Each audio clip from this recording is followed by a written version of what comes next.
Rebel Force Radio presents Jedi cannot help what they are. Their compassion leaves a trail. The fight is done.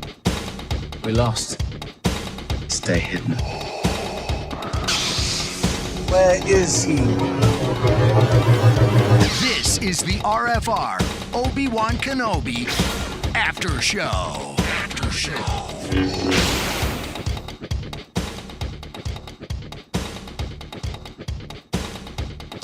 All right, shut, everybody. Wow, what a finale. Whew. I'm very fresh from this episode. Gathered the whole family around to watch it. And what I kept thinking was that I went into this episode feeling as though I'm going to want there to be some sort of cliffhanger ending. I'm going to want to know that there's another season, that I won't be satisfied unless I get that affirmation that there's going to be another season. And what really struck me was that the way this ended so perfectly, I'm good either way. We get another season, great. We don't, I'm good. I really am. I mean, yes, I'd like to see more. I love Ewan McGregor. I love seeing Hayden Christensen back in the role. We got Ian McDiarmid. I mean, it was nuts. But I'm not heartbroken because it was so satisfying. And I think that's really the term for me for this episode. So satisfying. And what's wrong with me? I was finding myself feeling sorry for Darth Vader. I can't be the only one.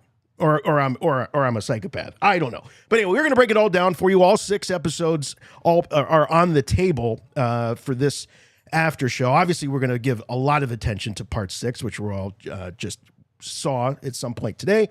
But if you have comments about the other episodes or the series as a whole, that's what this after show is really for. So we'll be taking a deep dive into part 6 and checking in with you and all of you on the chat, on the phone, and all of that, what's on your mind for this series. And we've got lots to talk about, lots to say. I know one guy who has a lot to say about this episode, and that is, of course, my good friend and yours from Chicago, Jimmy Mack. Hey, Jason. Hey, Star Wars fans. Wow, what a fitting conclusion to an amazing series. I'm just really blown away by it. In a haze right now, in a great sort of Star Wars haze. I guess that's what happens when you stay up till 2 a.m. to see it launch, watch it, and then watch it again. So I'm on very little sleep, but feeling great about this season finale. And I watched it several times today, as a matter of fact. It had moments in it that hit me in all the feels as a Star Wars fan. It had moments in it that had me scratching my head, too, as a Star Wars fan. And I'm sure we're going to be getting into it once Jason lays down the tail of the tape, and then we can dive right into all the things that made this episode of Obi-Wan Kenobi a really enjoyable and important addition to the Star Wars saga. Is that my cue? I got to do tail of the tape? I'm in all the the hustle and bustle. I didn't have it in front of me. I mean, how could I not have it in front of me for the last week? Mac, why don't you entertain the people while I figure out what the tune of the tape is? It hasn't really changed much. It's never and it's part 6. Some vamping. Well, we like to talk about the whole profit or loser thing when FJ DeSanto comes on and we make our predictions.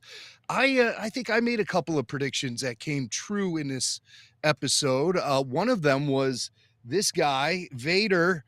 There he is. You can kind of see the action figure. This is from The Force Unleashed from probably 2007, 2008. And you can see we partially see Vader behind the shattered helmet.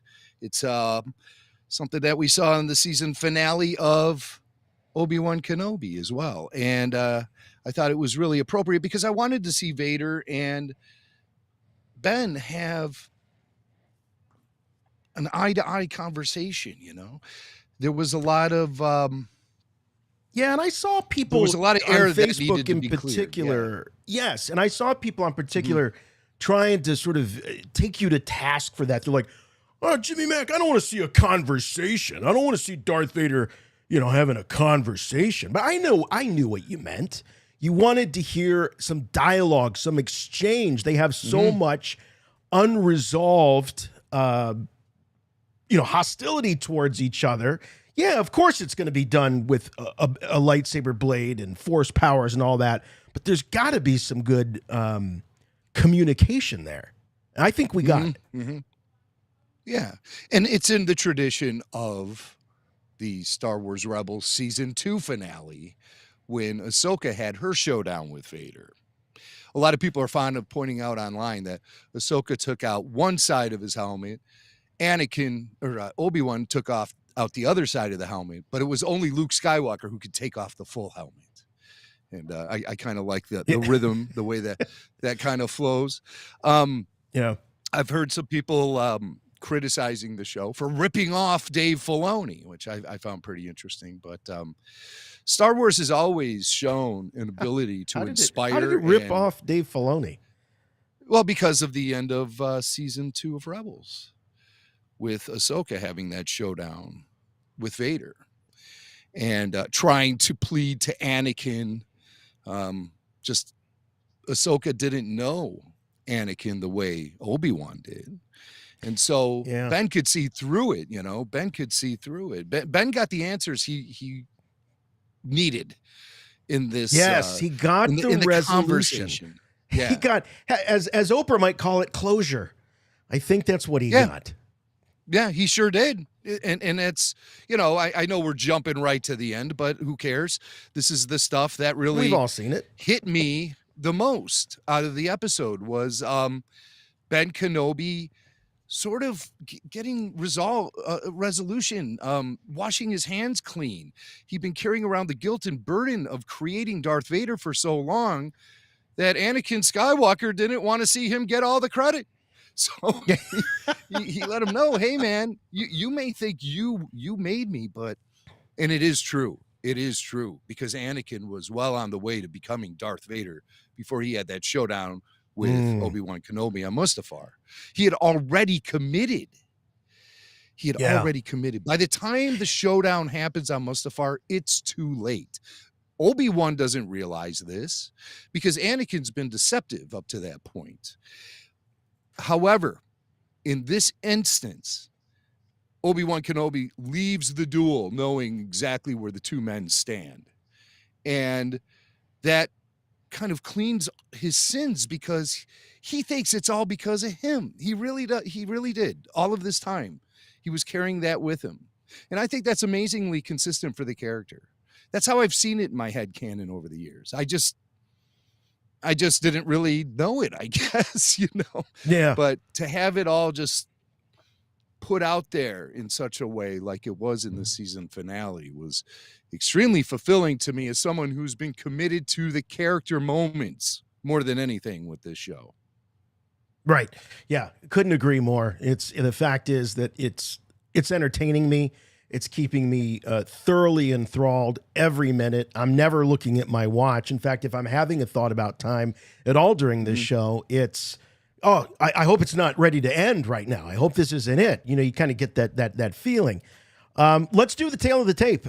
We've got, of course, part 6 of Obi-Wan Kenobi.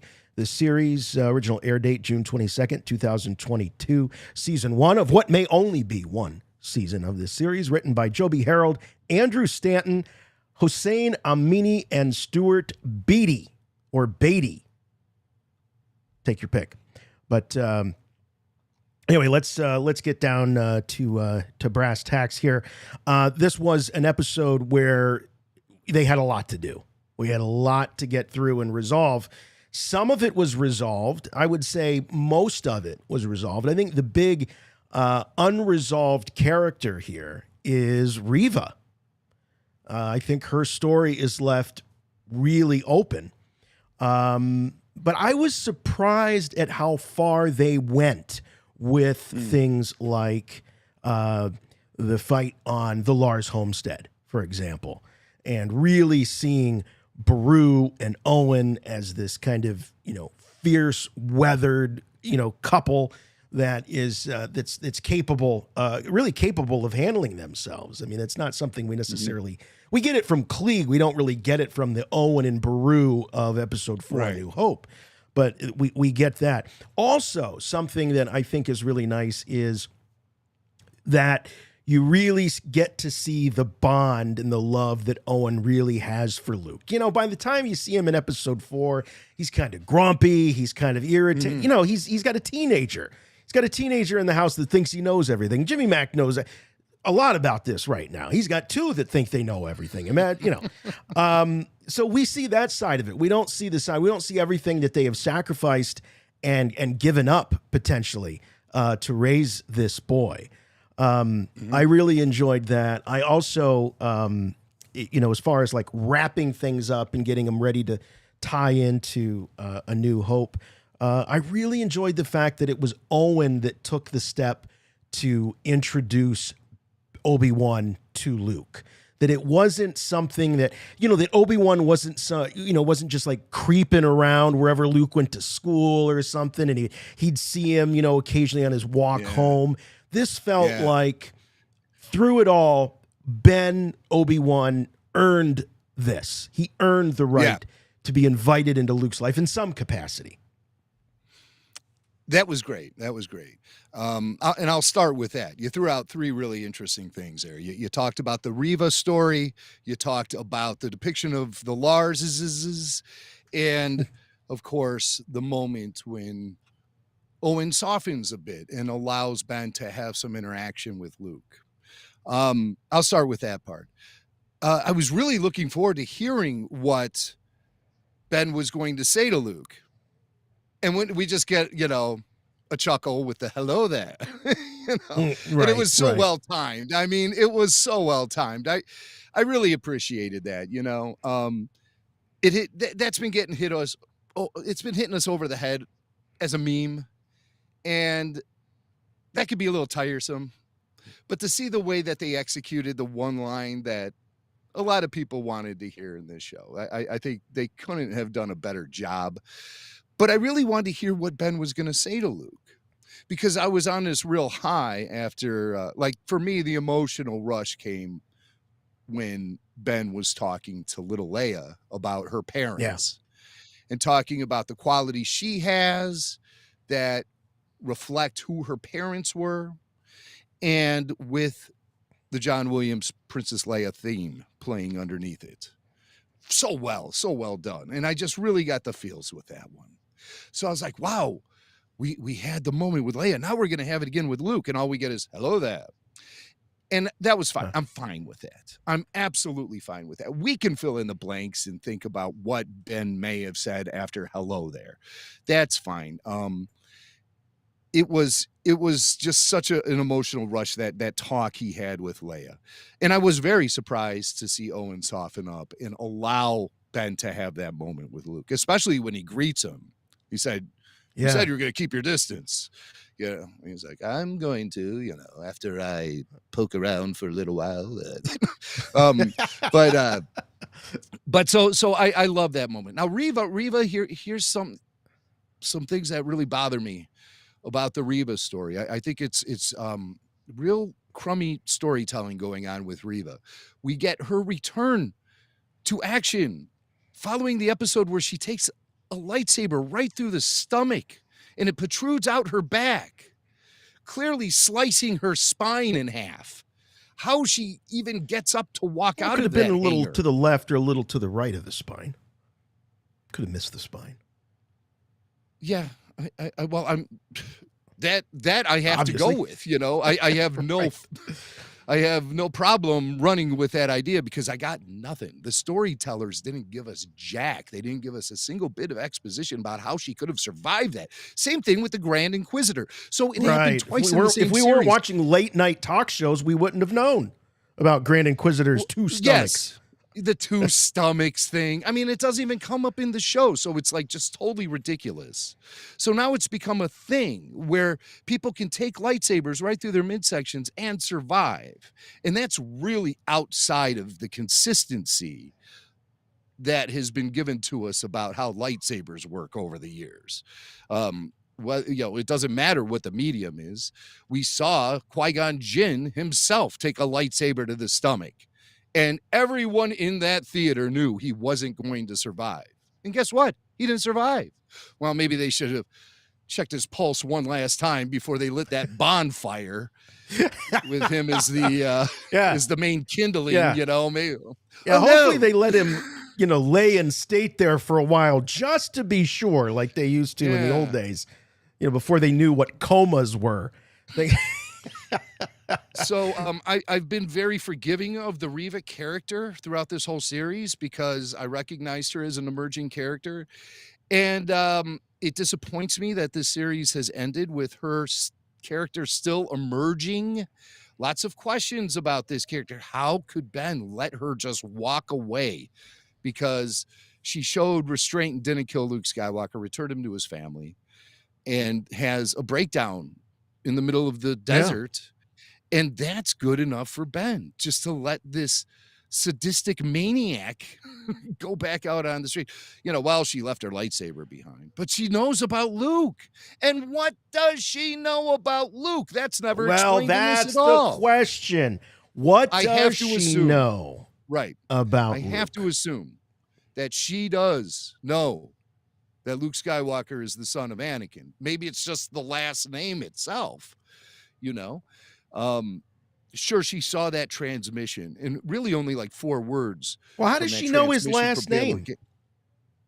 Well, again, I'm thinking she had to do her research.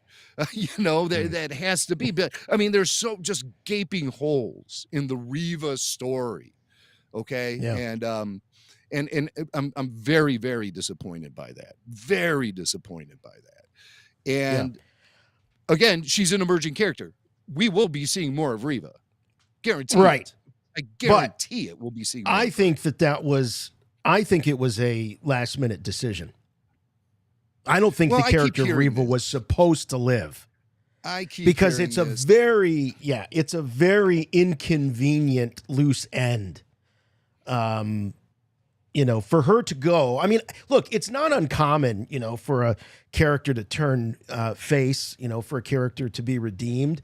But the level of commitment that she's going to have to show to pretend that she doesn't know one of the most, politically and military and, militarily like biggest, most important secrets of the galaxy. That's a huge sacrifice. It's a huge burden for her to carry. Everybody that knows that truth. It's an enormous risk that they take. So to go from, like you're saying, this sadistic maniac to now, really defending the chosen one, it is a big leap. It's a very big leap. I thought she was going to have sort of a Maul-like ending where she was going to finally collapse from her injuries and was going to ask Obi-Wan kind of in that Maul way, well, what is the significance of this child? And that, he would say something and then she would, pass on. That didn't happen. So, I'm really, really disappointed. I'm very disappointed in what I will call out as being shoddy storytelling. You can't wrap it up having a scratch in our heads about 2 characters who took a lightsaber to the stomach. Oh, he has 2 stomachs. Well, what about her? She doesn't have 2 stomachs. Right. And they, like you said, they've made it a thing now. It's like, now it's going to be like blue milk. It's going to be, it's a trap. Now we're going to have all of these characters hit in the gut. It's going to be, oh, well, it's fine. He was only hit in the stomach.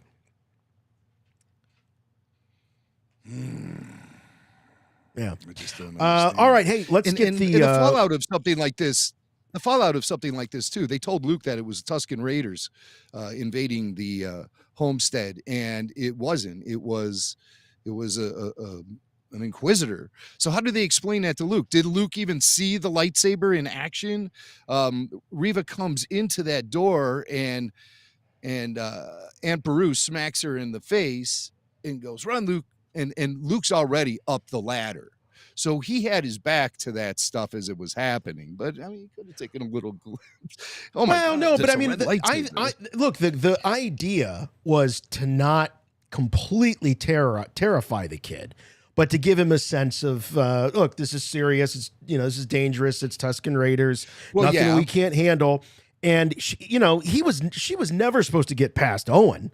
I don't think they thought that was going to, I mean, they thought it might happen, but that wasn't the plan. So by the time she goes in there and it's revealed to Luke that these aren't Tusken Raiders, this is some, crazy woman with a laser sword, then, at that point, what's it matter that he found out? So. Well, I guess, but I mean, I just have a lot of questions as a kid even. Why us? It would be the first question. Why us? Why me? Why was she chasing me? It's... Leia certainly has knowledge of the fact that, she can't do certain things that other kids can. She can't go off world. I'm gonna guess that Luke probably has similar restrictions put on him. I think he must have some idea that not that he's special, but maybe it's the opposite, but he knows that there's something different about him. I would have to assume. I loved seeing the action on the Lars homestead too. We're so familiar with that locale in Star Wars that there's an action sequence on the catwalk leading into the garage. Whoever thunk? Right. I used to freeze frame A New Hope and just try to get any little glimpse of that catwalk area that I could. And I would say, where does the catwalk lead from? Like, is that coming from the courtyard area? It must be, right? I'm sure I have some sort of technical schematics of the Lars homestead here somewhere. I can pull out a map or something and see where that little catwalk is. But I just thought it was cool to actually have an action sequence in there. And just any other glimpses. We get an action sequence in the actual courtyard itself too.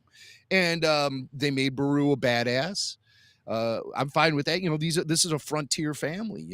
They're out there by themselves. This isn't the first time they've had to protect themselves, and I really enjoyed that they were able to incorporate Uncle Owen and Aunt Beru into such a cool sequence like that. And then Ben shows up. Hyperspace travel. It ain't like dust and crops, boy. Because, boy, they sure get around the galaxy really fast now in Star Wars. It seemed like, it seemed like there'd be a little downtime between stops in the old days. But now it's almost as if you're like switching channels on the prequels were like that too. Yeah, they were. The prequels were a bit like that too.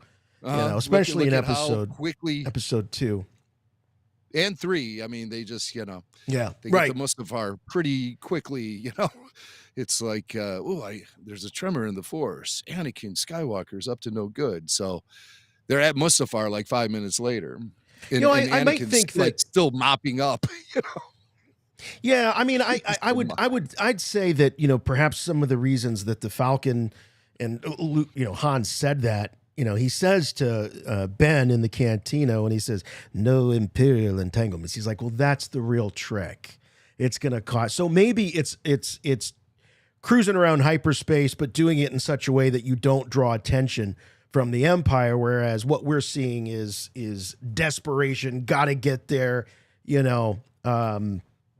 So anyway, before we get to the duel, which is, I think, probably one of the biggest, going to be one of the biggest topics of the night, want to make sure we get the number on the screen here, 708-866-1737. That's 708-866-1737. Give us a call, and we've got, as always, our good buddy Tyler Page joining us, our amazing call screener. Tyler, thanks for being here tonight. You already got several people in the queue. Yeah, just got to get to them. So thanks for calling in, guys. All right. Okay. All right, man. Well, we'll check in with you a little bit later and see what you thought about not just this episode, of course, but the whole shebang. All right, the duel. I've like I say, I just watched the episode. I haven't seen any blowback or feedback. I'm seeing things in the chat. So the stuff that you're relaying to me, Jim, is some of the first that I'm hearing. And yeah, I guess I can sort of understand. Oh, they ripped off Filoni. They ripped off Rebels. I mean, first of all, Filoni had plenty of advance notice if he didn't have actual involvement in the way that was gonna go down. But here's the thing, and I know this is going to be controversial to some people because I am a huge fan of Star Wars animation, but I don't want to be robbed of live action moments just because they did it on a cartoon. Period. The same as I don't want to be robbed of moments because it's in a book or in a comic or something like that. That's the big stage, guys. The live action stuff is the big stage. I agree. I love it when they cherry pick from things like the expanded universe. And, we know that animation is closer to actual canon than, say, the old expanded universe things, which are now legends. But I agree totally with you. I think that live action is the big leagues. And if they want to recycle something that was a successful idea in animation and bring it to life in live action, then that's great, man. That's great. It's again, Star Wars has this rhythm and it does repeat itself, and it repeats itself in different ways too. And it seems like a lot of times the more story we get on top of that really enhances everything. So sometimes something can happen in Star Wars and you'll look at it one way, and then some new stories will come out and you'll go back to that and you'll look at it in an entirely different light. And I've always enjoyed that a lot about Star Wars, how it evolves, how it builds on previous ideas. George Lucas himself wanted the creature cantina from the original film to be so much more dynamic than it was. So he took a second shot at it in Return of the Jedi. New technology, new ways of telling stories, taking a good idea and refining it. I like that about Star Wars. So I won't fault Star Wars from taking inspiration from itself. Right. And which is something we've been looking for. I mean, how many times have we seen creatives say, well, we were really motivated by this, or we were inspired by that. And we're like, well, how about Star Wars inspired by Star Wars? There's an idea. And I also just want to say, imagine you see a Filoni or a Favreau or even a Deborah Chow, in an interview, and we didn't get this duel. Let's say this never happened. And an interviewer says, well, a lot of fans were disappointed. They thought we were going to see what has become an iconic moment in Star Wars publishing, a Darth Vader, a battle-damaged Darth Vader with half of his helmet blown off, and you had Hayden Christensen. So why didn't it happen? And she goes, well, we really wanted to, but I talked to Dave Filoni, and apparently there was an episode of this show called Rebels. Have you heard of that? Yeah, it was an animated series, and they already did it there. So we just, I know we had Ewan, we had Hayden, we had it all ready to go, and we just couldn't do that, It had already been done. Mm-hmm. Yeah, it sounds silly, doesn't it? The fan base would accept that? Yeah, you think the fan base would accept that? Right. No. Yeah, I don't think so. I mean, if it works, it works, and it's something that I wanted to see. The shattered helmet, I thought it was so striking when it originally happened in The Force Unleashed. I was like, wow, what a brilliant idea, because I never even considered the fact that Vader could survive any sort of damage to his armor like that. I always felt like he was locked in there, hermetically sealed. And any sort of like outside oxygen, bacteria, what have you, that would get in there could be devastating to him. But then The Force Unleashed changed that idea. And then Rebels refined that idea. And now I think it's been perfected via Obi-Wan Kenobi in this latest episode. Yeah, I agree. I mean, I don't think he could have survived forever the way he was left there at the end. Mm-hmm. Did you note the Star Destroyer was not in orbit of that moon when Kenobi took off? Out? Yeah, leaving Vader there by himself with the shattered armor. He can't even walk anymore. He's on his hands and knees, yelling and screaming like a crazy man. Kenobi's already out of the system. I think they just went to get gas. the Star Destroyer crew. I mean, I don't think they went far. I can't I can't imagine. They're like at a Denny's or something, and yeah. Does like, the where Imperial are those shuttle? guys? Does the shuttle have? The shuttle has hyperdrive, so he could have. Yeah, it sure got does. wherever he Yeah. needed to. I mean, he had his shuttle. I get it. I'm just saying, you know, the Dark Lord of the Sith. He's one of the top commanders in the Imperial Army, and you're just gonna leave him there. I don't know. There's something fatalistic about this, and let's before we get to our calls, we got a ton of super chats. You guys are awesome tonight. A lot of great debate in the chat. I'm trying to ignore it for the most part because it's some really, really good stuff. And is distracting. I'm going to go back and read the whole chat afterwards because it looks like there's a lot of good stuff going on in there. Yeah, you guys too. It goes really fast, so it is hard. But I'm trying to catch all the super chats, and we'll get to those in a minute. But let's talk about the Anakin Vader or Anakin Vader. I'm going to count all three of them. Anakin Vader Obi-Wan showdown because I think all three of them were present at one point during this duel. I thought that the actual lightsaber play itself was excellent. I thought that whatever Hayden and Ewan rehearsed was fantastic. I think the way they've blended sort of the prequel style with the OT style lightsaber fighting is masterful. It doesn't, I don't go, oh, this looks really cheap, or oh, this looks, like they're really holding back. Because you know what those two guys are capable of. They're great. I mean, they were known as, being very good swordsmen by the time they wrapped up the prequels, both of them, Ewan especially. And, but it didn't feel that way. It didn't feel like they were holding back. I also felt that Obi-Wan's performance or his fighting reached a crescendo. Like you could feel the force powers growing in him. You could see him becoming Obi-Wan Kenobi. And Vader acknowledges it. And the dialogue of the whole thing I thought was fantastic. There wasn't a line that I felt was corny, out of place, overwritten, underwritten. And the most chilling moment in that like classic psycho killer kind of way is when he does say to Obi-Wan, "You didn't kill Anakin Skywalker. I did." And it's this, like I say, like serial killer split personality, like and then, then my friend is truly dead. It was beautiful. It was absolutely, I could not picture a better face-off between them leading up to what happens in episode 4. I really couldn't. 1983. You told me Darth Vader killed and destroyed my father. Well, just wait for the streaming series, Luke. Wait, Luke, wait. You'll be entertained. It really, really made that all pay off because I'll admit, when I was sitting in a theater in 1983, yes, fans, I am old enough to remember.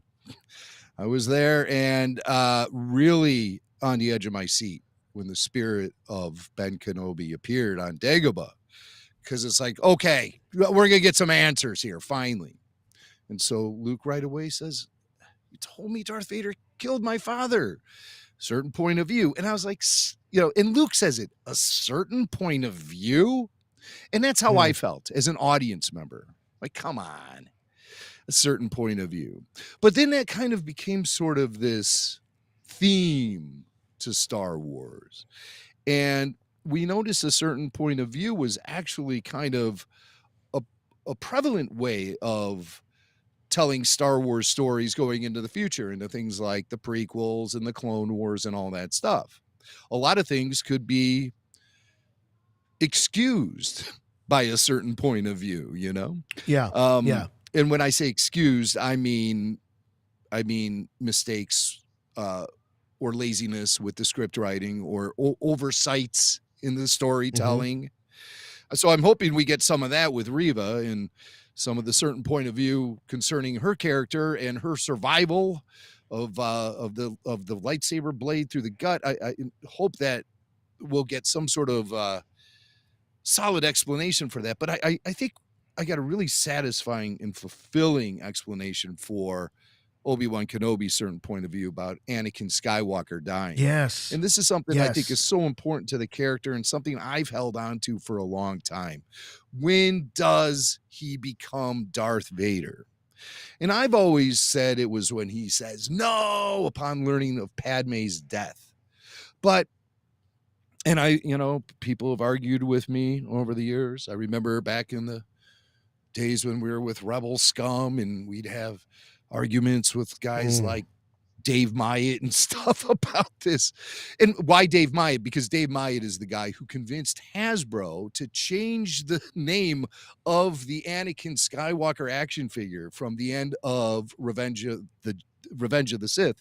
He convinced them to change it to Darth Vader, from Anakin Skywalker to Darth Vader, even though the action figure doesn't have the black armor or anything like that. He bases that solely on the Sith fact. eyes. Oh, he did have the Sith eyes. Yeah. But he just bases it on the fact that the armor does not make Darth Vader. But I always maintain there's still some of that light in Anakin at the end of Revenge of the Sith. It's not until he learns of Padme's death, he can't live with himself as Anakin Skywalker anymore. So he embraces the Darth Vader persona. He can't live with himself upon realizing that he was responsible for Padme's death. Whether or not that's 100% true, that's what he believes, because that's what Palpatine told him. So that's when I always thought he fully became Darth Vader. But now with this story, and Anakin saying, you didn't create Darth Vader, I did. Well, I mean, that still does apply, because he can't live with himself. So he needs Darth Vader to survive. And that really doesn't have anything to do with any decisions that Ben Kenobi made.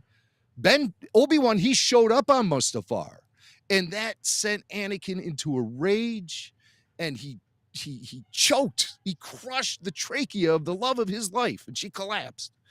Even though those funky little robots say she died of a broken heart, well, I think she died of a broken heart and a crushed trachea. And I mean, that's my analysis of the situation. Well, I don't know how those stupid droids overlooked that, but they were in the maternity ward. So what does anybody know? But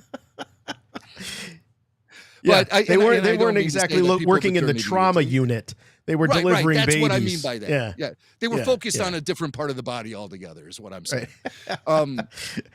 Those silly little droids. But now we have this moment with Anakin and Ben, and Anakin almost absolving Ben of the creation of Darth Vader. Yeah.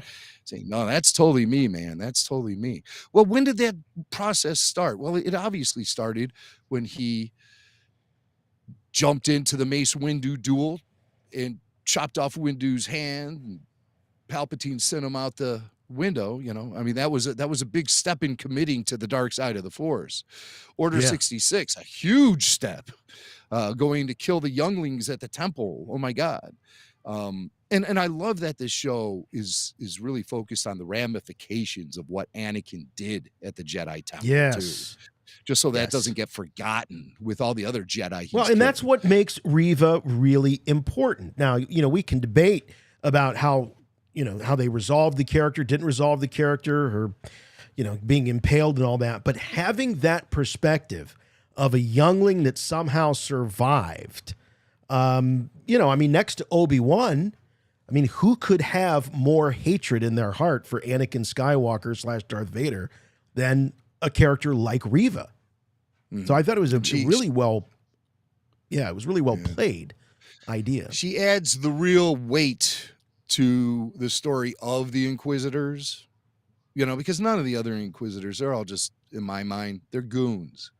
That Grand Inquisitor, though, he sure is interesting. I enjoyed watching him on the bridge of the Star Destroyer with Vader. Yes, I know. Like, these two peas in a pod here, flying through space, man. Stay out of their way. But he looked great on there next to Vader, I thought. Yeah. I thought he looked great. Yeah. He looked like he belonged. He sure did. And there was tension between him and Vader too, about the whole idea of pursuing the people who run the path, or pursuing this lone Jedi. And maybe, Jim, that explains why the Star Destroyer wasn't there. Maybe it was like, all right, fine, we're going to dump him off. let him take care of his personal vendetta. Then we got to go and see if we can track down, that the rest of that force-sensitive underground railroad or whatever it is.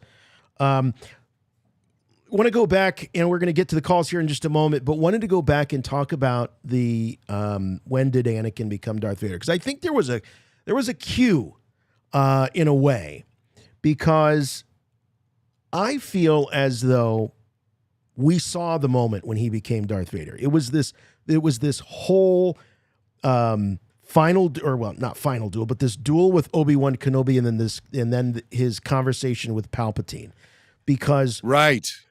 Obi-Wan gets absolved, and part of me wonders if that was mercy. Maybe not.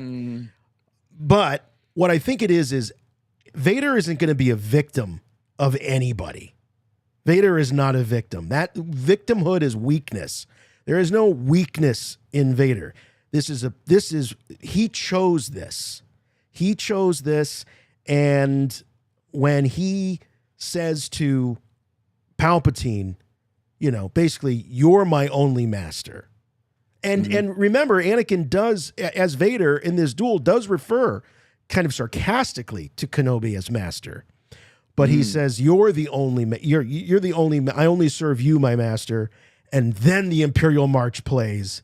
And it's like, okay, that's a big moment. We're getting that musical cue that something, big just happened there. So, yeah, that's the evolution of the story. This is the moment he becomes Darth Vader.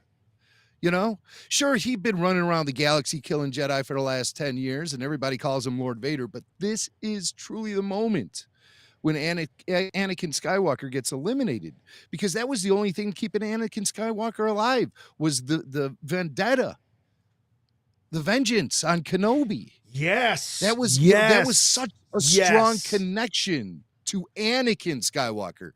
It has nothing to do with Darth Vader. He's just another Jedi. Vader sends Inquisitors out to hunt Jedi. He doesn't care.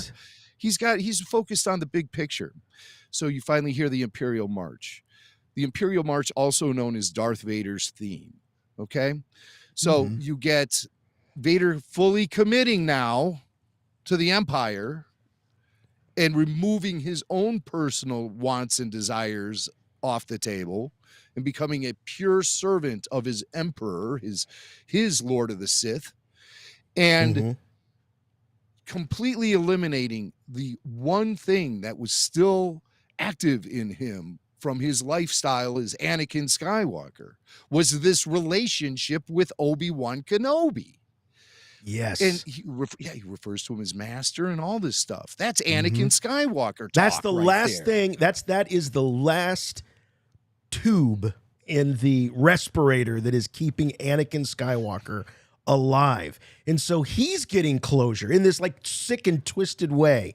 So Kenobi's absolved of the guilt. Vader can finally bury Anakin once and for all. And it also explains why Obi-Wan is able, between this series and episode 4, walk around and be, not necessarily in hiding, because Vader has no interest in this little ant, Obi-Wan Kenobi. And I think... And he also kicked his ass. I mean, he kicked Vader's ass. Vader is the Grand Inquisitor, okay? Everybody works underneath him. I mean, he is the top of the pyramid. And Ben took care of him, no problem. And also the other Inquisitors didn't really pose too much of a threat to Ben Kenobi. So, yeah, if that's the best they're going to send out after him, dust off those Jedi robes and walk around with that lightsaber on your belt and say it loud and say it proud. Obi-Wan, he's out of the cave now. He's got it all going on. I wanted to see him move into that pad, I thought he was going to say to Owen, like, I just bought a place up the hill from you, actually. I'll be here for dinner on Sundays. Hope it doesn't turn into a money pit, It's really just one room. It's a studio apartment, really. I'm leasing it for the semester, It's a college town. It's crazy. a little loud in that, you know. Maybe season two. What, Professor Kenobi? He's teaching at the local community college there on Tatooine. Well, he's got to do something. I don't think he showed up for his meat packing plant gig and probably lost his job while he was off. No, they brought that foreman back, though, didn't they? They brought him back.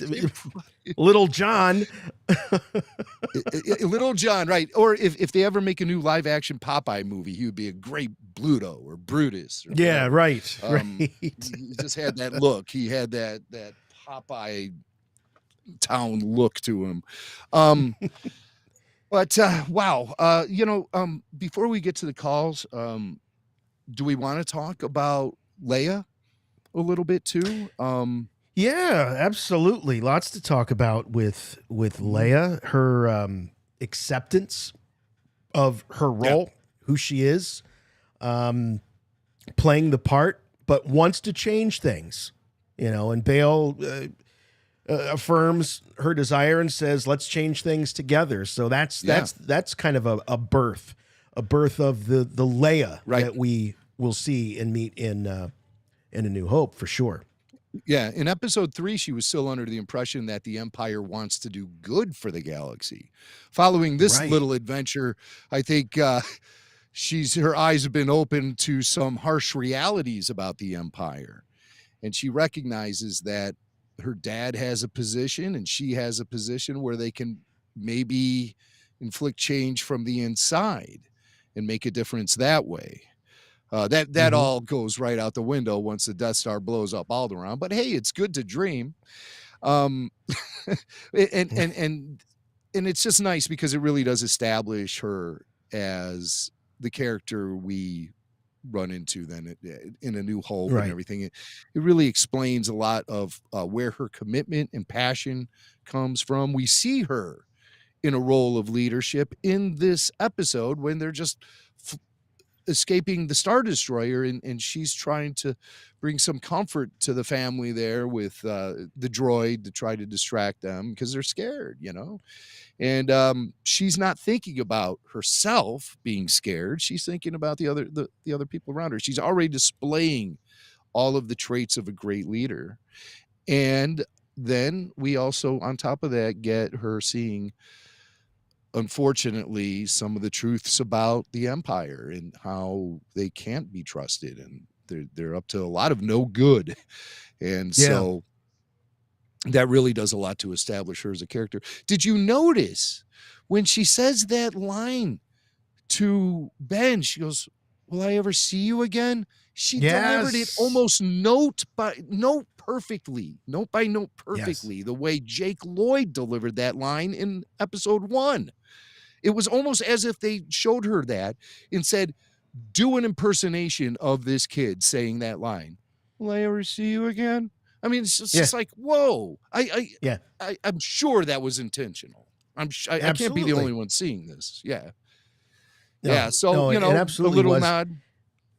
little nod to Jake there, which I thought was kind of cool. And when he bends down to tell her, kind of give her this gift of some knowledge of her parents, he talked about Padme a little bit to her, but it was, I think it's an extension of this idea that he's finally let Anakin go.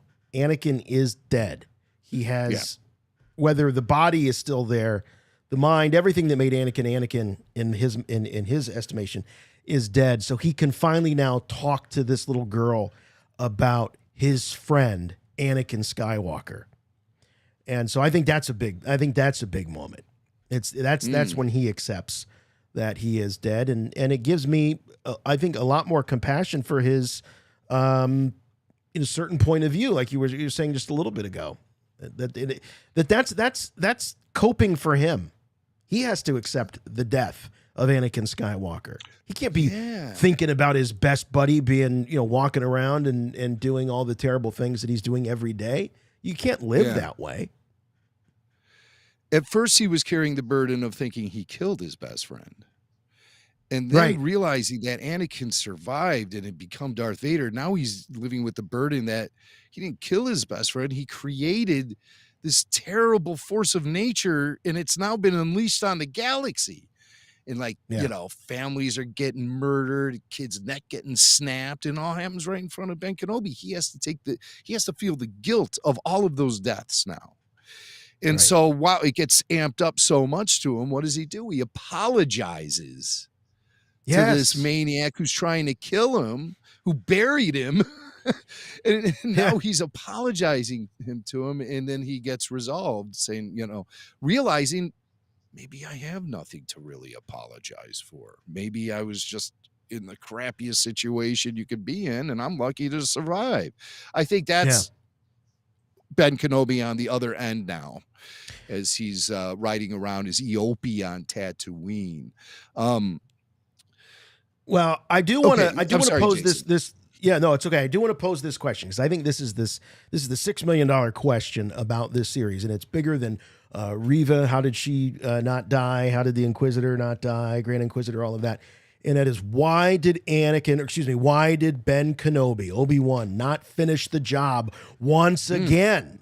And that's going to be a question I think we're going to want to get from answers from everyone who calls in. What's your theory? Why did he not finish the job? I don't think there's a definitive answer here.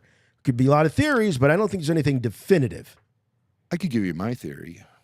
Let's hear your theory. Because when the showdown begins, Ben is clearly committed to the idea of killing Darth Vader. Or Anakin. Maybe I should say Anakin, really. Finishing the job left over from Mustafar. And I thought it was great because the first thing that Vader says to him, he says, "Are you here to destroy me, Obi-Wan?" And I was expecting, no, Anakin, I'm here to save you, some kind of plea. Because keep in mind, when he was going to face Vader before, he gave his lightsaber to Haja and all of that stuff. So I thought he was going to. I thought he was determined to take Vader on, maybe in a duel of the Force, or as the negotiator even, and try to talk some sense into him. Because there's that line from Return of the Jedi when Luke says he tries to talk Vader into leaving the Empire, and Vader says, "Obi-Wan once thought like you did." So I thought we'd get some of that here. I did too. Yeah. I'm glad you brought that up. That was something I would have liked to have seen a little bit more of Obi-Wan trying to tempt Vader back to the good side. But it does, it leaves open the door for another encounter between these two, potentially. Not necessarily another duel, but another encounter. Yeah, it does. Is there room for another one? I mean, well, that's something we're going to have to ponder for a while. I think if there is going to be a season 2, it will be Vader will be in it again, but it will be more focused on some sort of showdown with Reva or something like that, going on concurrently with some other business. Maybe Obi-Wan is then taking on Darth Maul at the same time. I don't know. That's just me talking out of my butt when thinking about a sequel to this. So I'd like to try to keep this contained in my mind as much as possible. And I got excited when I saw Obi-Wan's reaction to Vader asking that question, "Are you here to destroy me?" And he lights up the saber, takes that classic stance of his. Oh, It was like, yeah, okay, here we go. Game on. Let's go. And they get right into it. And then he walks away. He has Vader totally vulnerable. He can easily take the killing blow, and he walks away. Why does he do that? Because the reason why he was so gung-ho on killing Vader at the beginning of the duel is because that was unfinished business. That was Ben Kenobi trying to right his wrong, and his wrong was leaving Anakin Skywalker alive. Now, it's against his compassion as a Jedi to take a life and all of that, but this is where it's come to. It was a 2-man enter, 1-man leave situation. Ben even tries to reach out to Qui-Gon Jinn before the duel, saying, either he's going to die. It's him or me. That's how it's going to be. But then he shows compassion at the end and leaves Vader there. Why? Because that's not unfinished business to Ben Kenobi. That's not Anakin Skywalker. He is convinced that's not Anakin Skywalker. Anakin Skywalker's already dead. And so he gives this Vader guy a beating, calls him Darth, and then turns his back on him. He's not going to give him the gratification of even accepting death at the end of Ben's blade. That could have been some sort of gratification for Vader at some point, because maybe that's what Vader wanted. Yes, Ben wasn't going to get sucked into that, is what I'm saying. Right. That Kenobi that he yells out at the end, or Obi-Wan, I'm sorry, Obi-Wan. The way I interpreted that was like, you wimp, you wussy, you couldn't do it. Come here, cut my head off. Like, in his mind, end this. Mm-hmm. End this. You don't have the guts. But he really wanted him to do it. Yeah, I absolutely think you're dead on right. But then that presents a whole new burden. That presents a whole new burden. Now, yeah, sure, Darth Vader causes a lot of problems after surviving this duel. And that to me presents a problem for Ben Kenobi. Because in my opinion, once a Jedi, always a Jedi. And Ben was there to protect, the oath of the Jedi was to protect the Republic and the citizens, and to be bringers of peace. And then as a general in the Clone Wars, I guess, that is something that did kind of unravel the Jedi, really, is because they were being pushed into a very unnatural situation for them, whose whole connection of the Force is based on compassion. Now they're using the Force to be generals in a war. I think that's what helped eat the Jedi from the inside out in the first place. And that's what Palpatine wanted to do by orchestrating the Clone Wars to begin with. So you have all of this stuff swirling around in Ben Kenobi's head, right? But I think he just wanted freedom from the burden of having to be that guy, Yeah. It does make that conversation with Luke in Return of the Jedi different when Luke says, well, I can't kill my own father. And Ben says, then the Emperor's already won. See, by this point in time, Ben and Yoda are presenting Luke with a plan to save the galaxy, really.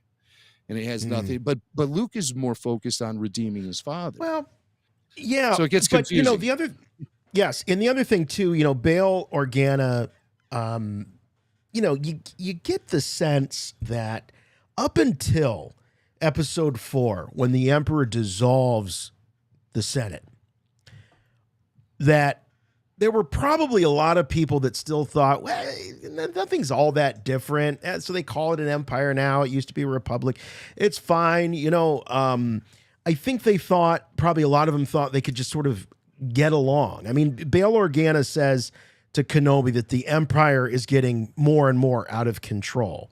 So my point is, at the time that Kenobi is basically telling Luke that he has to kill Vader, a lot has happened. The galaxy's gotten a lot darker. The Empire has taken, probably even more of a totalitarian, inhumane role in the galaxy. So I think they're destroying planets even at this higher. point. They're destroying planets. So the stakes are way, way, way. Yeah, great point. The stakes are way higher at that point. Yeah. Right. Yeah, absolutely. Okay. That's fair. All right. I'm ready for some calls. Okay. All right. And we have super chats too. Yes, lots of them. All right. Well, let's do it. Let's talk to, we have Jamie. Jamie calling in from Montana. Hello, Jamie. You're on with Rebel Force Radio and the Kenobi After Show. Hello. Chut, guys. Chut. Hey, just real quick. At the end of season 7, that Yoda arc, didn't they establish that Qui-Gon was too weak to take a physical form? And yet we see him in the physical form at the end of this episode. Does that mean you can still grow stronger in the Force when you're dead? Absolutely. I think that I have no doubt that you can advance your understanding of the Force and wield more power. Look at what Obi-Wan Kenobi says to Vader. If you strike me down, I'll become more powerful than you can possibly imagine. So yeah, I don't think that it's it's a mistake or untrue that they can't continue to expand their understanding and exert more force power.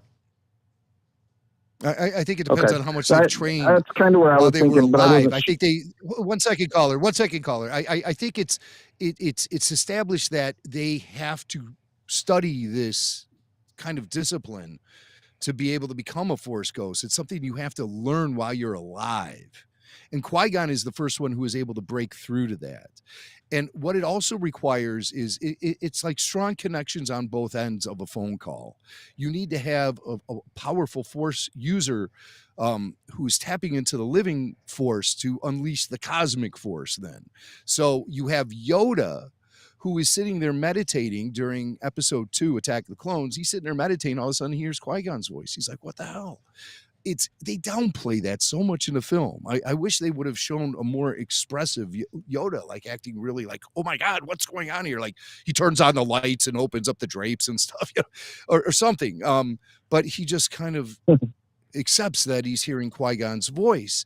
And then by the end of Revenge of the Sith, he's revealing to Ben or to Obi-Wan that you can communicate with Qui-Gon Jinn. I will teach you how to do it. So he's teaching Ben. And I think in those studies, Yoda and Ben also learn then how to retain their identity after death. That's something that they have to do while they're alive. I don't think that's true because we hear voices of many Jedi in Rise of Skywalker. And they didn't study this ability. I think that yes, you get a leg up. On me. You had to go the end of Rise of Skywalker. I believe pretty strongly about this. Yeah, I know. I believe pretty strongly. I don't think that you have violates. Rise of Skywalker violates a lot of stuff that happens in the Star Wars storytelling. And the burden is on them now to try to make sense out of all that by filling in the gaps. That frustrates me that that's even on the table, but it is. I mean, that's a fair argument to bring up. What about Rey hearing all the voices? She even hears Freddie Prinze Jr. And we know he didn't do any studying about how to survive the afterlife. But so that does unravel things. But let's try to remove the sloppiness of the end of the Rise of Skywalker off the table. For now, at least, until we can get some sort of solid resolution. What evidence do you have that you have to learn this before you die? What evidence is there? I'll go animated canon, season 6 of the Clone Wars, when Yoda goes on that big vision quest of his, and the priestesses appear in front of him and all that. Yoda returns to the Jedi Temple a different dude. He's he's in touch with the Force on a different level he ever knew possible. And he also says to Obi-Wan, I will train you on how you can talk to Qui-Gon. But it's not revealed that Yoda is talking to every dead Jedi. It's just Qui-Gon, I think. And then Ben and Yoda are able to incorporate that in their deaths, and they become one with the Force and have the ability to appear in front of Luke Skywalker specifically. I think that's very specific. I think that the caller and the callee have to have this. I agree with you there. I absolutely agree with you there. I think there has to be a very deep connection. No arguments there. But I think that if you can advance your understanding of the Force after you've passed on, then I think you can also, if you can go from point B to C after you die, I think that you can also go from A to B after you die. It's just that it was Qui-Gon that I think really pushed that. And, I don't think any of the other Jedi were basically talking about this.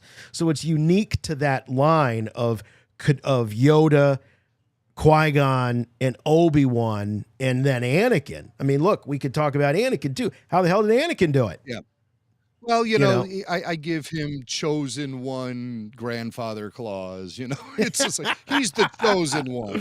He comes with Yes. certain things built in. But the other guys, I don't think anybody would have been returning as spirits if it wasn't for Qui-Gon Jinn and the Totally studying he agree. did while he was alive. And then he was Totally able to agree. connect with Yoda, who was the most powerful Jedi of the time. And then the Obi-Wan thing, the Obi-Wan's a great Jedi. Qui-Gon foresaw this in the Phantom Menace, and obviously Obi-Wan has some extremely strong connections to the Skywalker twins. That's what I think gave him the power to come out from underneath all that rubble. Was he was getting buried, and he was thinking about Anakin and falling to the dark side, becoming Vader, and then all of a sudden he started focusing on the twins, and that gave him the strength to get out of that pile of rubble. So I thought that was kind of neat the way they did that, with the visuals and all, in the Oh, I audio did and too. everything. It was fueling his desire to live, to fight on. He had to survive for those kids. So there's this and connection, to get this his resolution against Anakin. Yeah, all of that stuff. So, is our caller still with us? He was going to say No, something. he's and no, then- no, Oh, rats! no, he's I'm not. sorry, No, I'm man. harsh. I'm harsh. Whoa, Aaron, holy Look at this, Aaron with big super chat, Oh dude. my Thank you. That's God. ridiculously I kind. think that's a record. I think that's a I think record it for is. us here, at Rebel Force Radio. Aaron, you're You're a extremely legend, kind man. and Thank generous. you. And your contributions, your support of Rebel Force Radio will guarantee this show will stay alive for a long time. We can't do it without you guys. We really can. And you help us out so much on Patreon. You help us by supporting our sponsors. You help us by buying our stupid merch. I'd give that stuff for you guys for free if I could. But you guys, I mean, I just like the idea of people walking around with Rebel Force Radio stuff on. Right. But I mean, Yeah. still, just all those little things you guys do. It's so important to the health of this show. I would have had to leave. I would have left podcasting so many years ago if it wasn't for just our amazing audience. You guys are. You're the best. I'm You're the best. Very touched. Kid Vader says, "How are you guys disappointed? Y'all act like you can make a better show. Jeez. Hashtag just enjoy Star Wars. Amazing. Fine. That's like. I think he's referring to rubbing maybe the some dog's other nose. people in the chat, not us. I don't think he's talking about us. We, All right. yeah, I thought he was talking about us. Hey, Yeah. hey, listen, just enjoy Star Wars. It doesn't mean bend over and take it. It doesn't mean accept everything with, with a big grin on your face. What it means is like, how do you want to apply your fandom? How do you want to go about things? I mean, I see stuff in Star Wars I don't like, but I try. I'm really trying not to pee in other fans' pools. And if I don't like it, there's a lot of other Star Wars stuff I know I love, and that's what I'm going to do. I'm just going to enjoy it. So, Right. But Yeah, it's not a listen, if you commandment. think we're suspending, if you think we're going to suspend critical thought here on the show, or we're going to give anyone a free pass, you got another thing coming. I mean, you heard me say I thought that some of the storytelling in this final episode, especially concerning Reva, was just terrible. I mean, I can't get over the gaping holes in the plot. But that stuff doesn't matter to me. What matters to me the most are the character moments between Anakin and Obi-Wan, Vader and Ben. That's what I wanted from this show. I know the Lars homestead too. That was just gravy. So And there's Qui-Gon. a lot of great things. Oh, and Qui-Gon and Palpatine. We didn't even bring him up, did we? Yeah. Well, I guess We we did. didn't. We referenced. Well, we the thought, yeah, that was conversation it was we part had. of it. It wasn't a monumental conversation between the two of them, really. It's just a hologram, Yeah. Yeah. Well, with Palpatine, all yeah, it was. Yeah, no, but I think that the door for a second season is really about Qui-Gon, Kenobi, his advanced learning in the Force. I don't think it'd be a whole series based on that, but I think that's going to have a lot to do with it. And I think he could get. Look, I think this show proved that Ewan McGregor, as if we needed any proof, but Ewan McGregor and this character. Yes, it's wonderful to have him within the context of all these familiar legacy characters, but I think he can kind of stand on his own. I think he could have an adventure, a really fun, exciting adventure that builds on his character that doesn't require necessarily the twins or even Vader for that matter. I think I would love to see, a smaller story with him as a central character. It'd be fantastic. You have Qui-Gon actually making an appearance to Ben that really sets off a story. Just like when Ben says to Luke, "You must go to the Dagobah system." Yeah. All we got from this was just a little comic relief, Oh, what took you so long, Did you bring my carton of Marlboros? We didn't. But it was kind of played for laughs, but it was also a big relief too. It's like this is the validation of Ben Kenobi and everything he went through in this series. To finally bump into Qui-Gon there is just a great validation moment for the character, and that's all it's about. It's not about what Qui-Gon has to say to him, although he does say that line, I've been here the whole time. You just weren't ready to see me yet. Yes. So that's why I think, the guy, the living has to have a certain connection with the Force and a certain knowledge, a certain training to be able to connect and to return after death. I think that all comes to it all. Yeah. You say training, I like to say understanding, because I don't think it's actually something you can do push-ups or do some sort of exercise and you can do it. I think it comes from an understanding of what the real nature of the universe is, that it is spirit, that it's not material, like the things that Yoda's talking about. Luminous beings are we.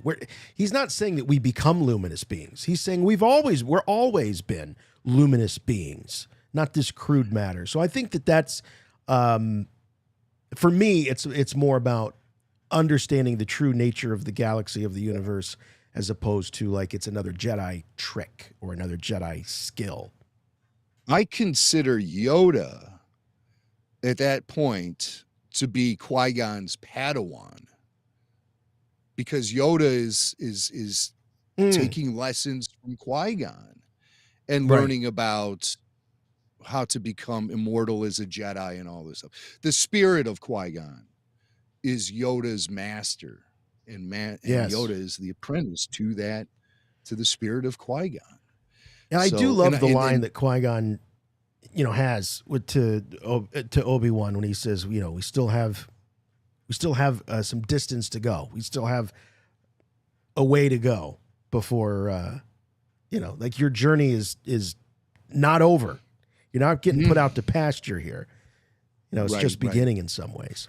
Yeah, I don't think he's referring to the steps the Eopie is going to be taking. No, definitely not. Brendan says nothing. He's just sending us $9.99. Thanks, Brendan. Appreciate that. Very, very nice of you. Cody says, Chut, guys. Love y'all's after show. How do y'all feel about Reva's redemption and her still being alive? I felt like she knew too much about Anakin and Luke. Great episode. I can't get enough of that final fight. Yeah, the final fight was great, but yeah, we sounded off quite a bit about the some of the hanging plot around Reva.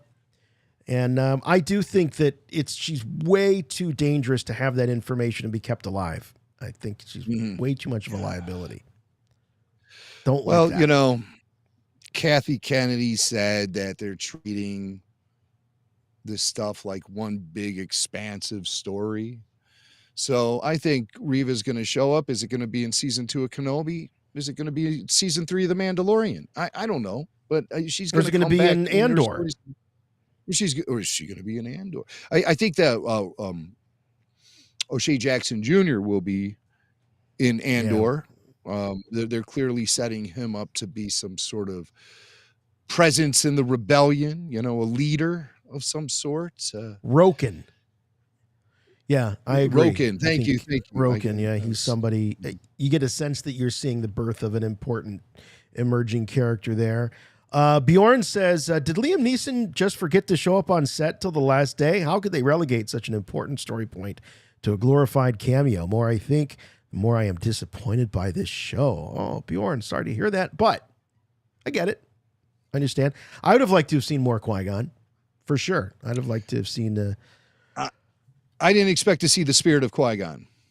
So what I thought was going to happen was it was going to end with Ben in the cave after all this big adventure, and he's going to reach out to Qui-Gon, just like, almost as if saying, like, why do I keep doing it? This is the last time I'm going to do this. It's not, and he's just like, Master. And then Qui-Gon responds, and then roll credits.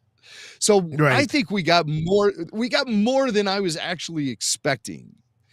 And it wasn't what he said. It's just that it happened. It was a victory for the protagonist of the series, Obi-Wan Kenobi. He had reached the finish line. And after starting off the beginning of the show, working in the meat packing plant, taking abuse from his foreman, living in a cave, just very meager, and no respect from Owen Lars. All that stuff gets resolved in this episode. Yeah. Everything that was set up in this show gets resolved as far as Obi-Wan Kenobi goes. And since he is the titular character, I like saying titular, since he's the lead of the show, that's really all that matters. The disappointments I have with Reva. Also, would have liked to learn more about those Jedi all frozen in that amber goo. Well, I'm glad you brought that up, because we got Matthew from Arkansas, and he wants to talk about the amber captives. Great. Hey, Matthew. Hey, chut, and squeeze me. Hey, listen, squeeze me is not going to become a t-shirt, so don't even start lobbying for that. We got chut shirts available, rebelforceradio.com. But well played. Okay, so first of all, you said you wanted all the callers to answer your question about why Obi-Wan doesn't kill Vader. In my opinion, he leaves it alone because it's not his fight anymore. He tells Luke in Return of the Jedi that, you have to face Vader again. This is your fight. The whole original trilogy is about the children facing the sins of their father and redeeming him. And so I think he leaves it there because he knows that it's not his fight anymore. He wasn't able to save Anakin, but there's a possibility that his kids can. And that's, from Padme herself said they're still good in him. So I think that's why he doesn't do it. That's a good one. That's a real good one. All about, the Jedi and Amber, Obi-Wan says they're dead, and, clearly they are. There's a youngling who's still wearing his training outfit 10 years later. I think it might be tying into like my first thought was that it tied into the whole cloning enterprise around Palpatine. We already saw at the end of Bad Batch season 1 that they're bringing the Kaminoans in to get that going, and of course DeLorean, which is later on, we see them trying to experiment with Grogu's blood, and so perhaps this is an earlier instance where they're trying to use other Jedi blood to make clones for Palpatine. Before they figure out that they need someone of Yoda's species. So I think that could go into a season 2, because you could have Obi-Wan and perhaps other Jedi, or at least their supporters, finding out that they're using, Jedi as a farm for blood for Palpatine. And so they decide to go on a wrecking operation to stop them from doing that. Yeah, I like exactly where you're going there. I think that you're right on both counts. I love the idea that this does tie into what we've seen so far of Palpatine's contingency plan, going all the way back to those those Force babies in the Sith cribs. This is all part of his quest to essentially live forever, never have to give up his power. And then, as far as the your answer to the question of why Obi-Wan didn't finish the job, I think you're absolutely right. He realized that he's tried twice and failed both times. Essentially, he doesn't have anything new to offer Anakin / Vader. He's no one. He thinks that. I think he realizes that no one else is ever going to get through, but maybe his son could, if anyone could. So I like that a lot. I also don't think Ben has been living with the burden of thinking he killed Anakin for all these years, and maybe said, "Boy, if I could have done it differently, I would have. So, Yeah. I mean, basically, he's doing the same thing. You know, he is kind of leaving Anakin for dead there. You know, who's to say? You know, we talked earlier how I thought that there's no way the Darth Vader armor would be able to sustain him with it being compromised the way it was, with the mask being split open and everything. You're hearing Hayden Christensen's voice mixed with James Earl Jones's voice. How great was that audio work? It was, and much better than what we saw or heard with Rebels. I mean, I loved what, you know, at the time it was like, okay, that's the you know, that's the top of the line. But man, oh man, did they outdo themselves, I think, with this work. It was very emotional and eerie and poignant and all of the above. Chris Hansford says it's funny that the Inquisitor couldn't take out Uncle Owen and Aunt Beru, but those sharpshooting stormtroopers did. All right. It was an Inquisitor that was wounded both mentally, spiritually, and physically. You know, she was one person too. Yeah, 2 against 1. As opposed to a whole battalion of stormtroopers. Sith Cat says Obi-Wan literally was annoyed by the time A New Hope came around that he just said, okay, Darth, just strike me down. Okay. Was annoyed. I don't think he was annoyed. I think he was, he realized that the best way to train Luke was the way that Qui-Gon trained him. Wow. I love that. Rob says, someone get Qui-Gon a pack of American Spirits. He's been waiting 20 years. Shut. That's a relaxing smoke there, you know. But I prefer the Marlboro Lights, you know. Here's Joe from Louisiana. Hey, Joe, you're a Patreon and a first-time caller. Welcome to Rebel Force Radio. Hey, Joe. Hey, thanks. Can you hear me? Yeah. Yeah, Joe. Okay. Yeah, so I was actually calling to give a very similar response about why Kenobi didn't kill Vader. I got, you know, I teared up during the fight because I just imagined fighting my best friend and yeah, that'd be tough. And you know what that would be like, right? And I agree with the last caller who said. So I guess my 2 reasons would be that I don't think he has it in him. You know, he's had 2 opportunities now. I think that he loves Anakin like a brother, and he wouldn't do that. And then the second thing would be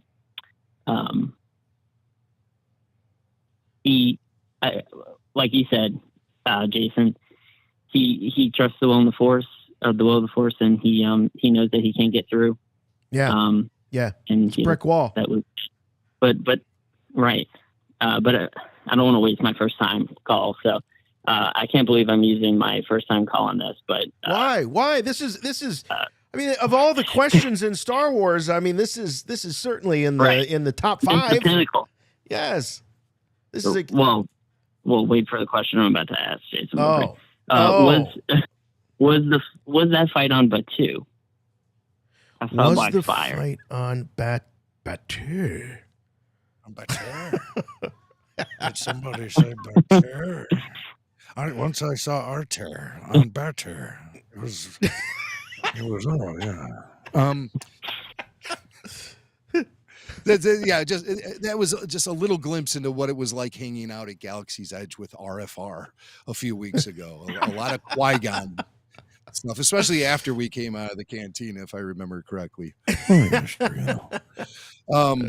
So I love Batuu. I don't think so. It as far as I know, it's some like unidentified moon. At least like when I watched it with the audio description track, that's how it was described. It wasn't, they didn't apply a name to it. They just said it was some moon, a moon. You know, it's hey, you know, how lucky are these guys? They can just land anywhere, any planet, any moon. The atmosphere is suitable to human life. The gravity is suitable to human life. That's, I could nitpick too, but what fun would Star Wars be if every planet presented weird problems like that, I don't think it was Batu. No. Yeah. I don't think so either. But Mm-mm. who knows? Maybe we'll find out otherwise. Neither do I. Yeah. All right, Joe. Thanks, buddy. Yeah. Thanks for calling. Thanks for your support as a patron. Now, if they were selling overpriced merch there, then yeah, I would say absolutely. Or those, they had like Coca-Cola in those little round globes, It's like, then I'd say yeah, but we had no evidence of that. No, I think it's inevitable that we're going to get some sort of live action Batu appearance, but I think they have to figure out what they want to do with it. We've got Mando showing up on Batu, and we've got Boba and Fennec, and Grogu is going to be. I think is Grogu already on Batu? I think he might be. I know for sure Boba and Fennec. So, Rob from Wisconsin wants to talk Palpatine. Let's talk Palpatine. Hey, Rob. Hello there. Hello there. Hello there. How you guys doing? Oh, doing great. Doing great. You think Palpatine looked weird? Is that what it is? Yeah, I think the hologram of Palpatine seemed a little bit off. Just didn't jive up with the way he looked in Revenge of the Sith or...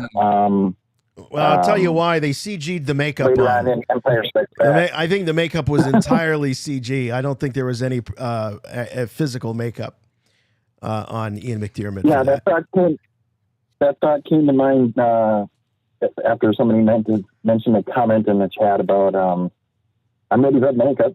Oh, we don't need that. It's virtual makeup. Yeah. Yeah, it was some of the dialogue. That. Some of the dialogue from Palpatine confused me. I don't like when Sith Lords are friendly with each other, and he's like, "You seem agitated, my friend." It's like, well, he's Sith Lord, isn't he? Always supposed to be pissed off about things. I couldn't. And then he called it my friend. What is he doing that for? He should. Wait. That is history.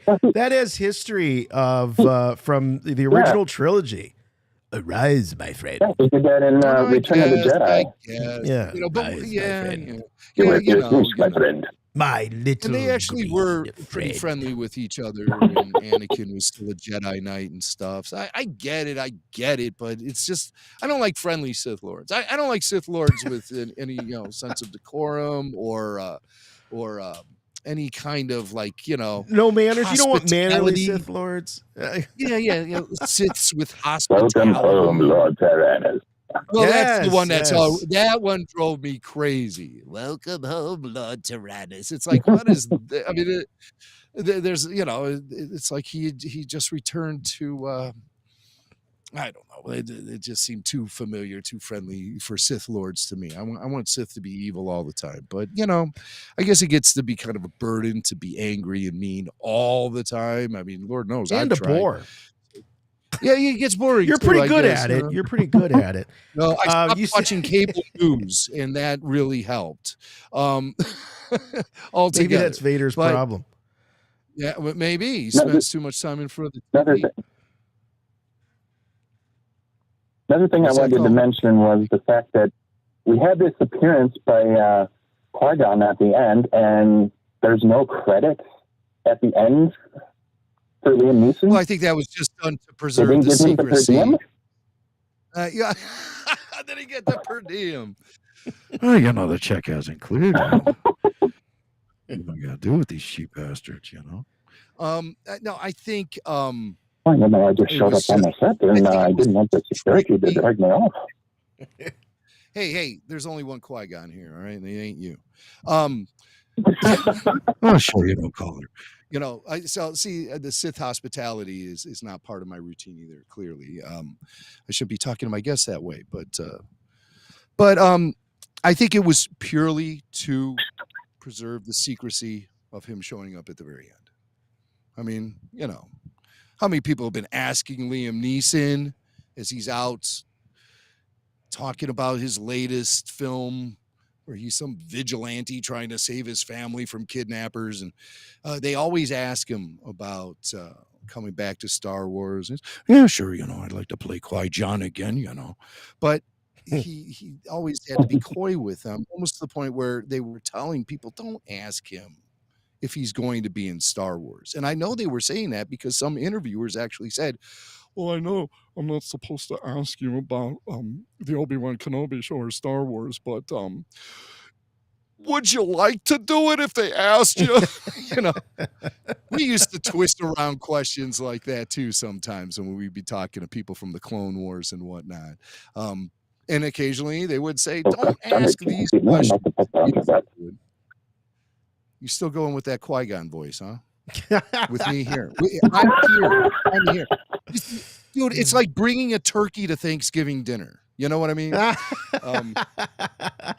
right, man. Thanks for the call. Appreciate it. Sure, yeah. Let's go with Greg from Pennsylvania. Hello, Greg. You're on with Rebel Force Radio. Chut, guys. How you guys doing? Chut, doing good. What's on your mind? Hey, that line in Return of the Jedi, Obi-Wan once thought as you do. Mm-hmm. Do you think we saw that in the series? Personally, I think we did, with Obi-Wan always referring to Darth Vader as Anakin. Did he call him Darth Vader at all in the show? He calls him Darth at the very end. Yeah. Okay. The very end So he does. I thought it was real subtle that we didn't see him try to turn it. Keep going, dude. Keep going. Sorry, go ahead. Yeah, keep going. Oh no, we didn't see Obi-Wan outright try to turn Anakin to the light side there. But I think it was real subtle with him calling Darth Vader Anakin. That was Obi-Wan alluding to the light in Darth Vader and Anakin Skywalker. I'll buy it. I'd like something a little bit more overt, not so subtle, but that's what we do. I almost would like to see a reversal of Empire Strikes Back, Vader and Luke, join me. I'd like to see something like Ben saying that to Vader, join me, come back. There was never anything like that. There was never any sense that Ben was going to try to redeem Vader. We never get any sense of that at all, in my opinion. But he does finally let go of Anakin at the very end when they have that conversation, and he leaves Anakin by calling him Darth. Right. It just like he refers to him as Darth in a new. So that's Obi-Wan acknowledging Anakin Skywalker is all but gone, more machine than man, twisted and evil, all that stuff. That's where he comes to that determination. Right. So, right. So yeah, he does call him Darth.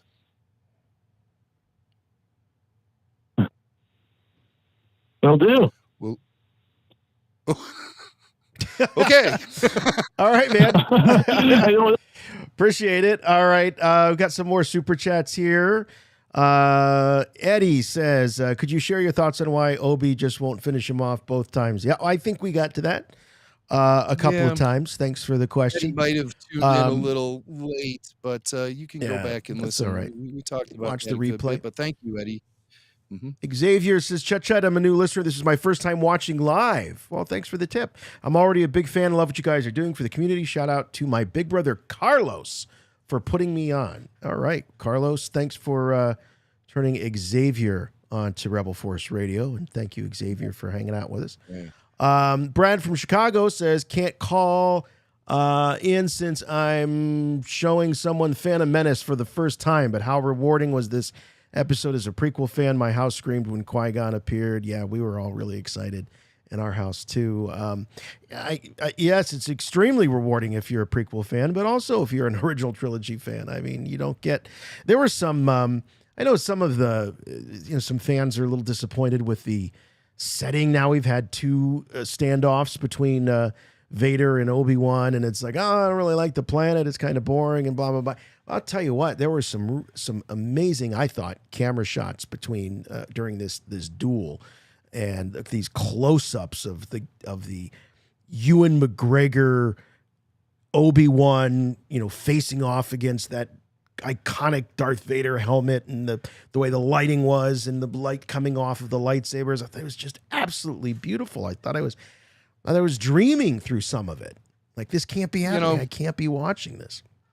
And to me, the character moments are the top priority. So I tend to be very forgiving of the backdrops and the environments and things like that, because I'm so focused on the two characters and them having to deal with all the not baggage noticing that other they stuff. have. Just Yeah, not you know, I noticing mean, all that. but I mean, I thought it felt Star I mean, Wars it's fair. to me. I mean, I'll take it. But I look back at the, not all the planets are super exciting. I mean, some of them are just vast deserts. Some of them are just vast wastelands of snow and ice. So I don't know. They don't have to be these big CG extravaganza planets with volcanoes blowing up in the background. He guy says no credits for Liam or Ian. No, Ian. I thought Ian got a credit. Yeah.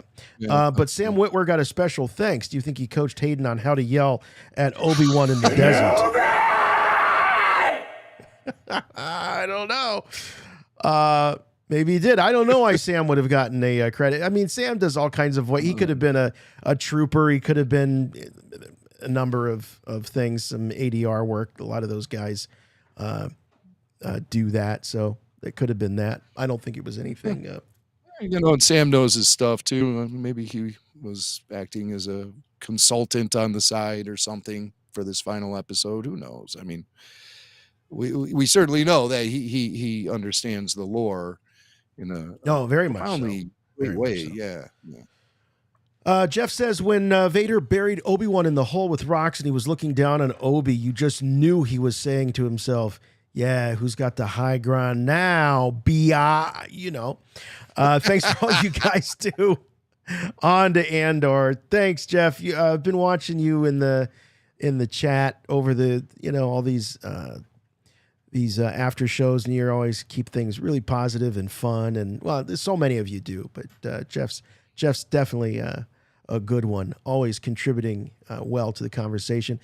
Emma says, seeing Darth Vader's evil smile is so creepy but crazy, and him saying that he killed Anakin gave me chills. Me too, Emma. I felt the exact same way. And, Hayden's got that ability to, it was one of the reasons why he was cast. He's got that ability to be, handsome and charming on the one end and kind of has a creepiness to him. On the other hand, he plays a split personality kind of character very, very believably. And so, yeah, I liked it. I liked it a lot. Let's go to Nate from Rochester. Nate, been very patient, as all our callers have. Trying to get some words in here. Nate, hello. Good shit, gentlemen. Hello, hello. Hello, you guys there? Yeah, we're here. You can hear us, right? Oh, yeah, what's up? Hey, you tell us what's up. Well, I had a couple of items here that I wanted to talk about. First off, the Qui-Gon situation, which I think you guys addressed before. It doesn't, you can still talk about after Yoda, says that he has in the Clone Wars, him and Qui-Gon have that communication when he's, the sparks that are flying through Dagobah. So, it's a give and take, right? His training wasn't completed and Yoda, Yoda's training wasn't completed as well. So it's a give and take there. So he can become a full formed Jedi there. Mm-hmm. That's not what I want to talk about. That's not what I want to talk about. Okay. What do you really want to talk about? I was a little bummed, and maybe the future will set this right, that we didn't actually get to see a Clone Wars era armored Anakin and a Clone Wars era armored Obi-Wan. Now, we saw the flashback that was around episode 2 era, right? But we didn't see that was what I wanted to really see. I did right? too. I did too. I'm so with you on that. Yeah. I think we might see it in Ahsoka. There you go. Stay tuned for the Ahsoka series. That's right. That's where it's going to be. Yeah. So I thought what we got was very appropriate. Say that they can't. Nate, I thought what we got was very appropriate because we saw reflections of their training duel reflected in that final duel they had on the moon. You saw them go back to back with each other. And Yep. so that was Absolutely. definitely all back to those training sequences. And I thought it was very effective the way they did prequel era flashbacks in this show. I thought it was great. All right, man. Now, do you guys think that they could actually do a? Now, everybody wants to do a. I read an interview today saying that Hayden and Ewan are fully on board for some version of a reunion with them. What if they do a isolated story in the Clone Wars era where you have Rosario Dawson, Hayden Christensen, Obi-Wan, and Ewan McGregor, doing some type of adventure in the Clone Wars? I mean, that could totally work.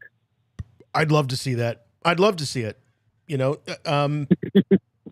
Give it to me. I'll take it. It's possible. It's possible though.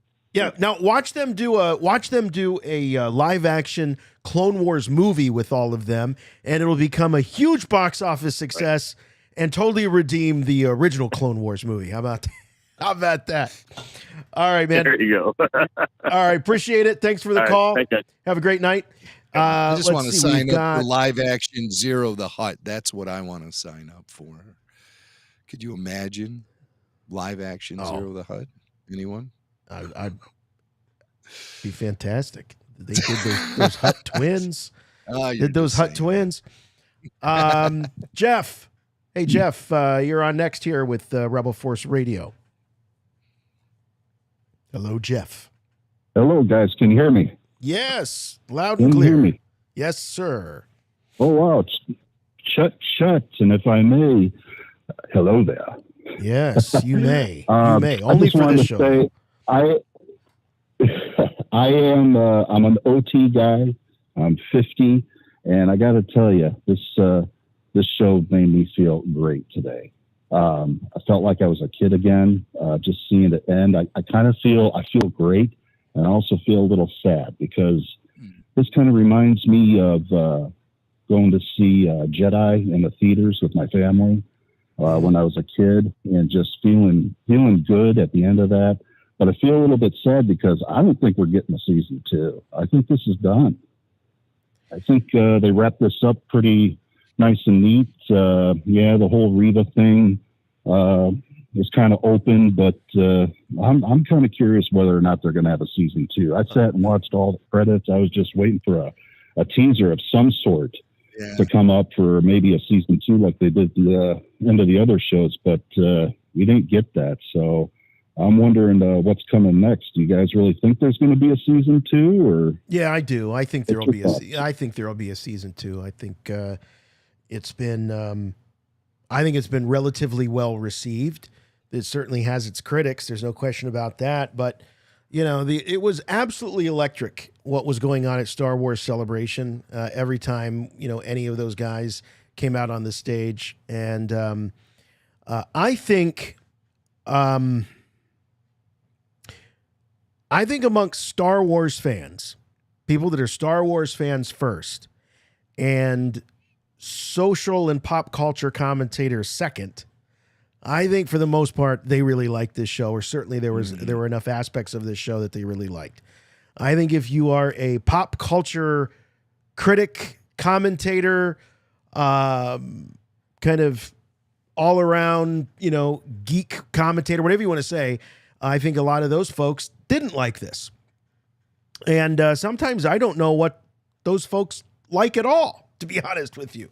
I struggle with it a bit. I'm sure there are things that they like, but it doesn't seem like Star Wars is one of them. It hasn't been for a while. So I guess that's my way of putting it. I don't want to say real Star Wars fans, because that's not the point.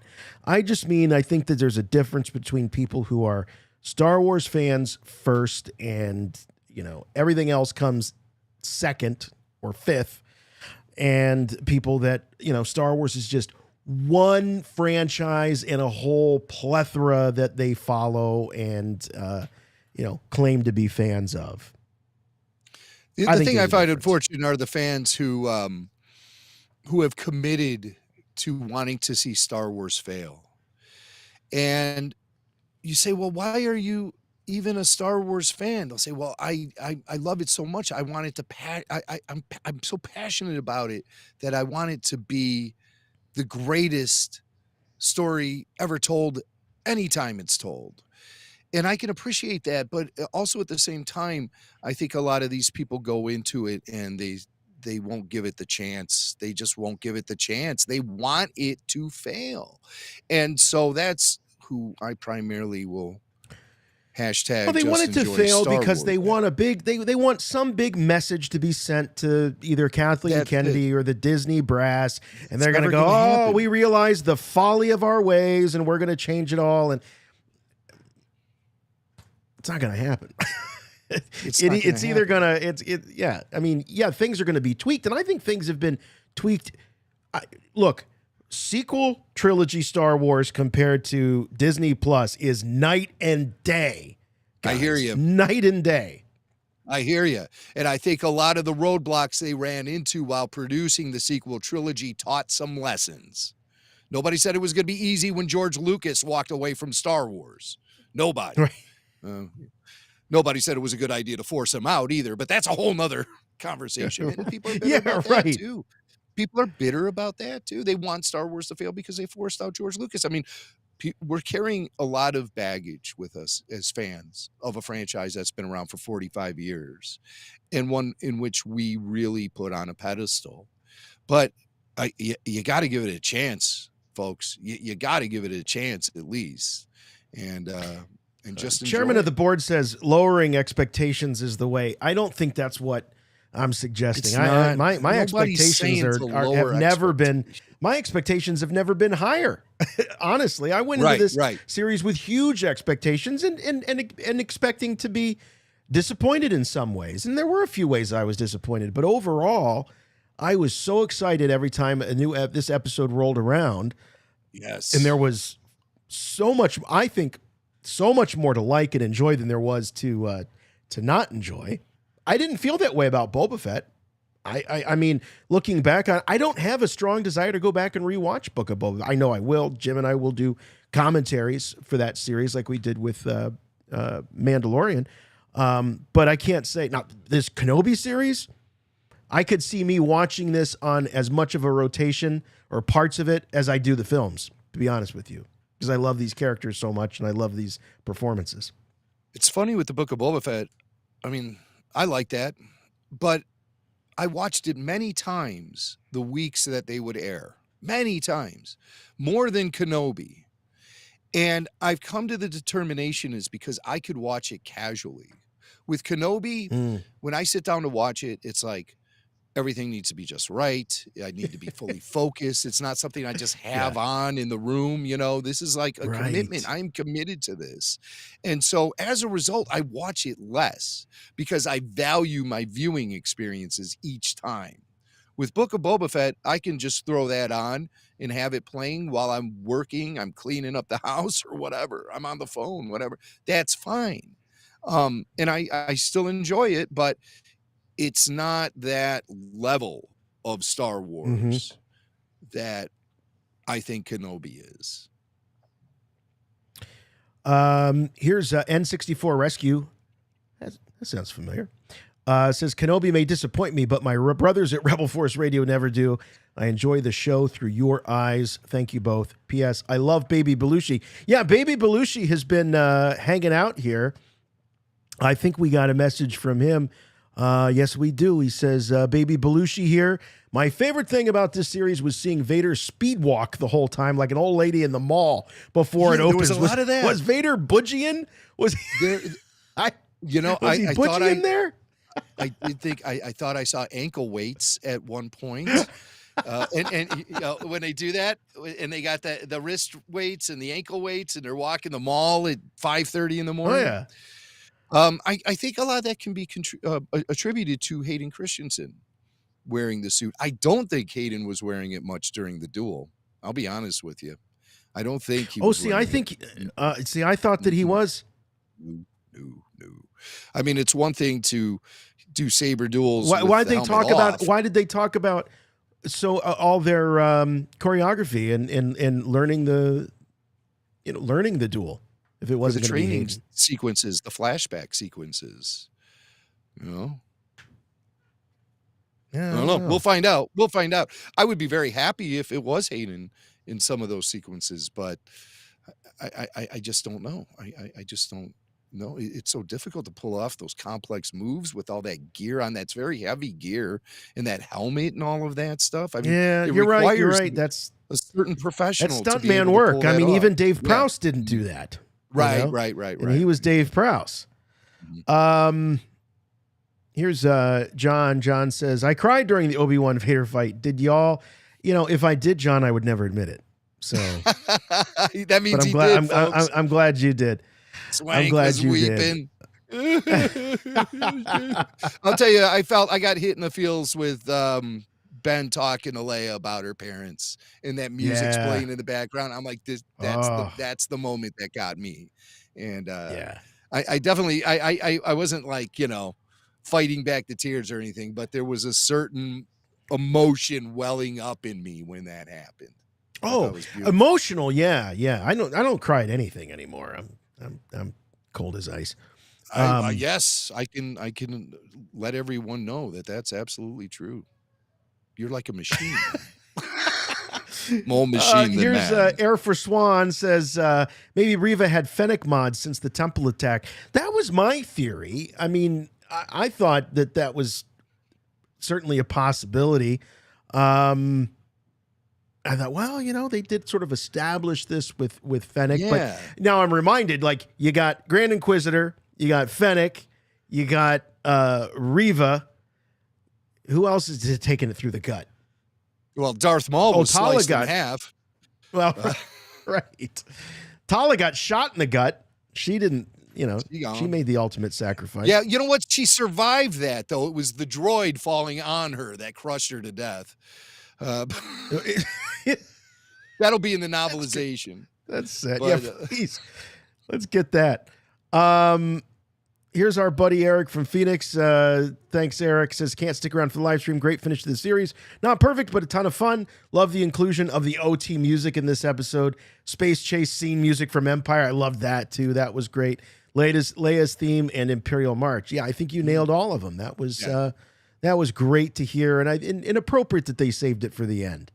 Yeah, I mean, it would lose its punch, its importance.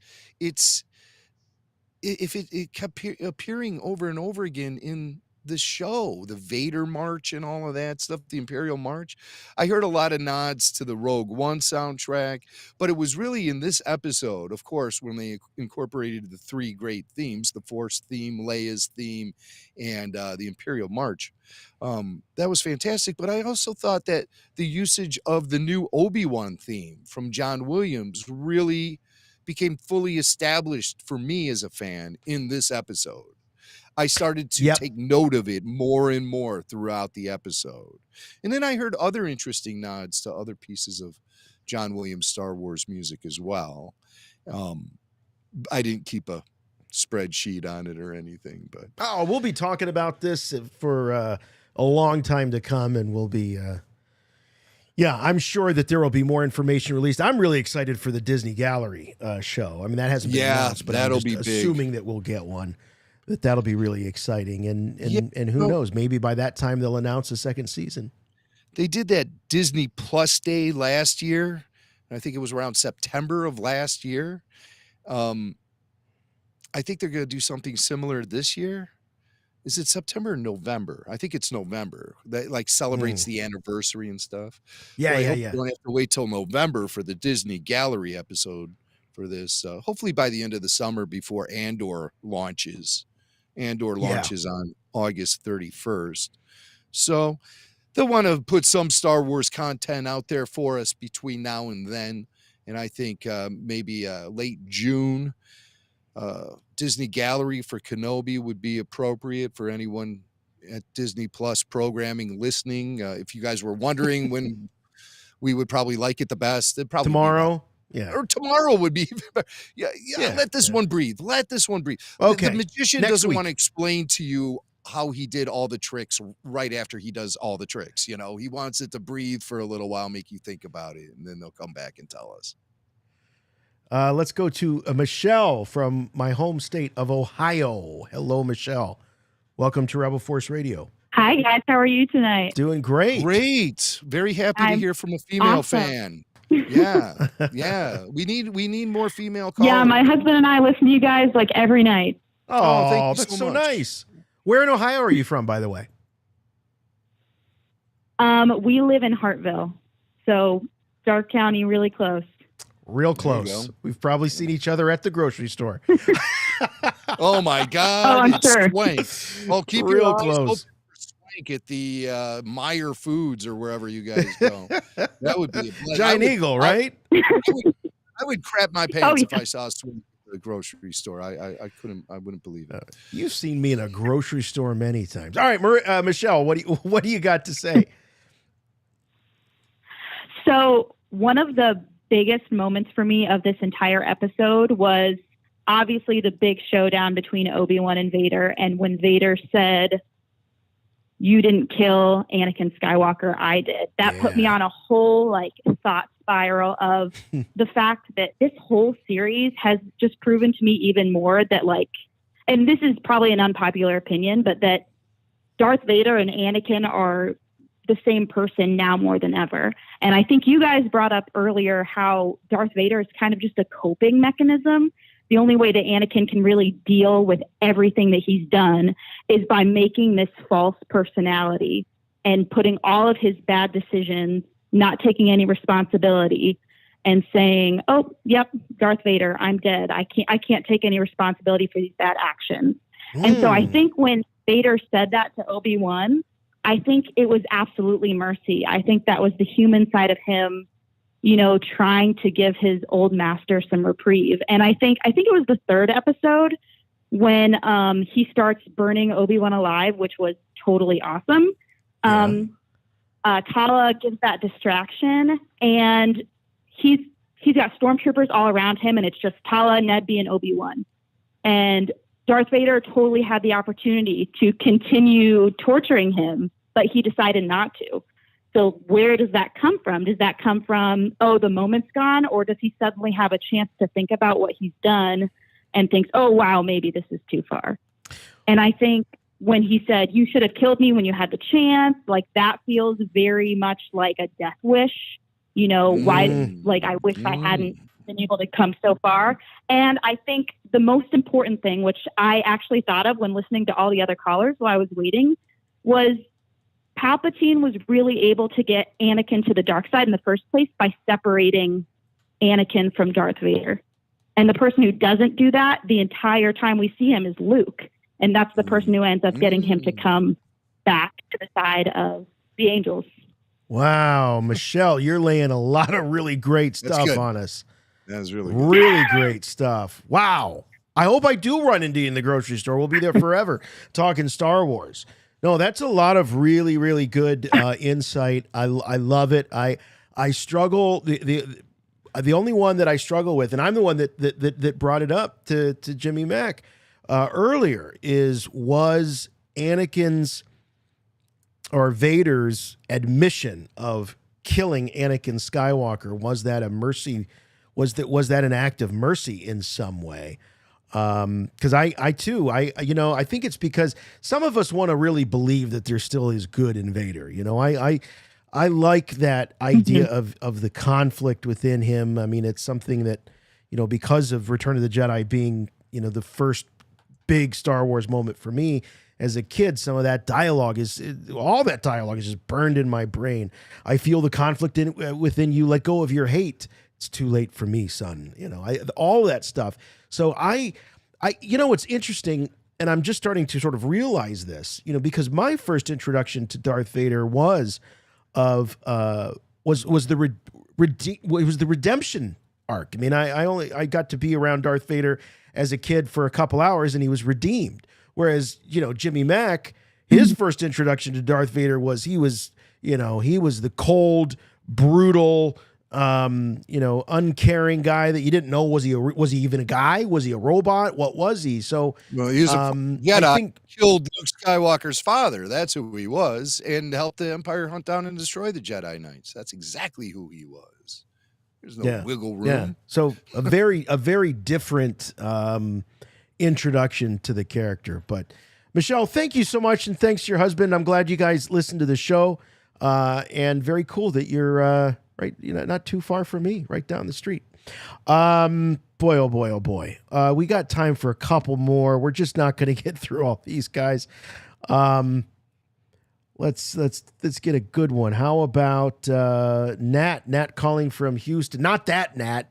Another Nat. Oh my this God. is Nat from Houston. She usually calls my cell phone. Chut, boys. Hey. Hey, man. How are y'all doing? Glad they coughed up that per diem for Liam. Am I right? Yes.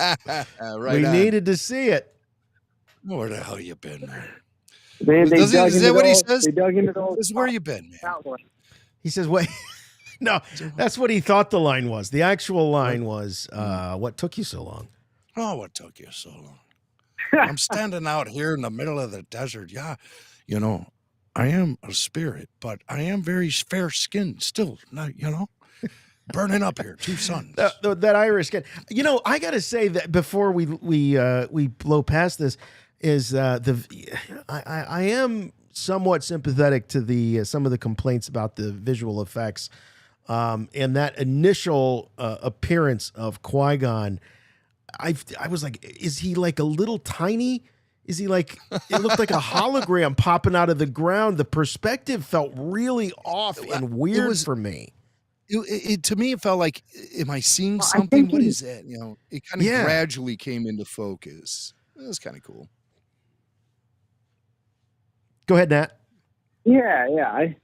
It was interesting. And so I got a couple of points. And one of them was just clearly the battle was like, it brought to fruition, like, more machine now than man. Whenever he struck down, cut his face mask off, and he could see the raw Vader underneath, that brought that line so much to focus. And I think Obi-Wan was ready to kill Anakin until he was like, or kill Vader until he saw that face. And I think maybe he might have seen something that, or he still thought his Padawan was still the chosen one.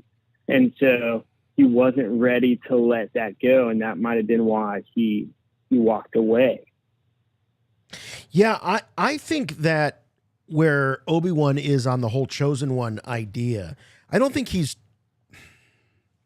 I struggle with this notion that he's transferred his chosen one beliefs onto Luke, which is sort of alluded to in that Rebels episode.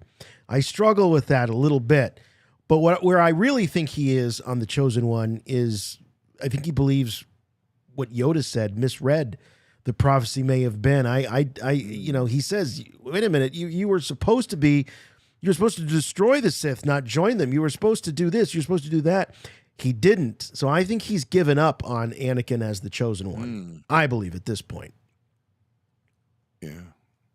And then the only other thing I wanted to hint on was it was with Leia and Lola, and when Leia is saying that Lola was providing comfort for the passengers on the ship when they were scared, and Obi-Wan was saying, "Oh, I might need that."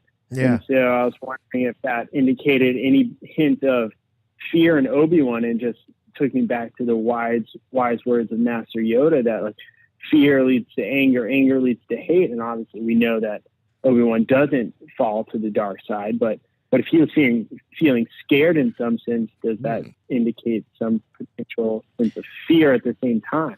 I think that there's degrees. I think the fear that Yoda is talking about is sort of it's not the fear or the anxiety that comes on when you're about to do something that requires bravery. I don't know that that's necessarily the fear that Yoda's talking about. Right. I think the fear that Yoda's talking about is this sort of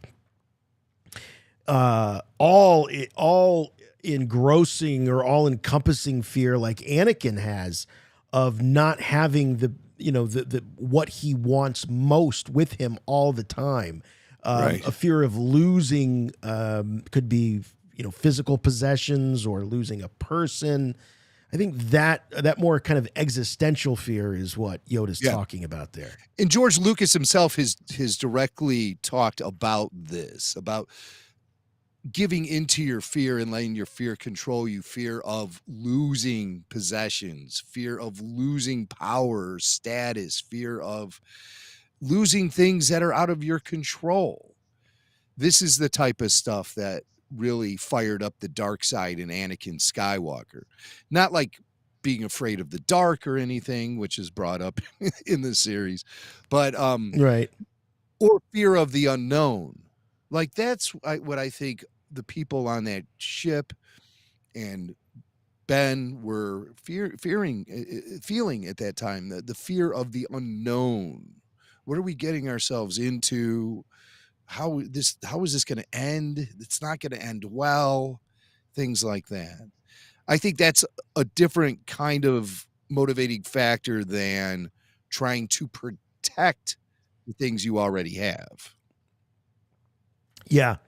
Yeah, I agree. Because I think that's, if it was just like, no fear allowed, it was the no fear zone. I mean, you'd have to be Superman and you would take the humanity away from these characters. And I think they have to be relatable to some degree as human. You don't want to see a hero with absolutely no fear. Where's the fun in that? Speaking of Lola, there was no reason why Obi-Wan had Lola with him when he took off on the escape ship to go to the moon. I mean, why did Obi-Wan have Lola? I think Leia gave Lola to him, just smuggled him on because- board.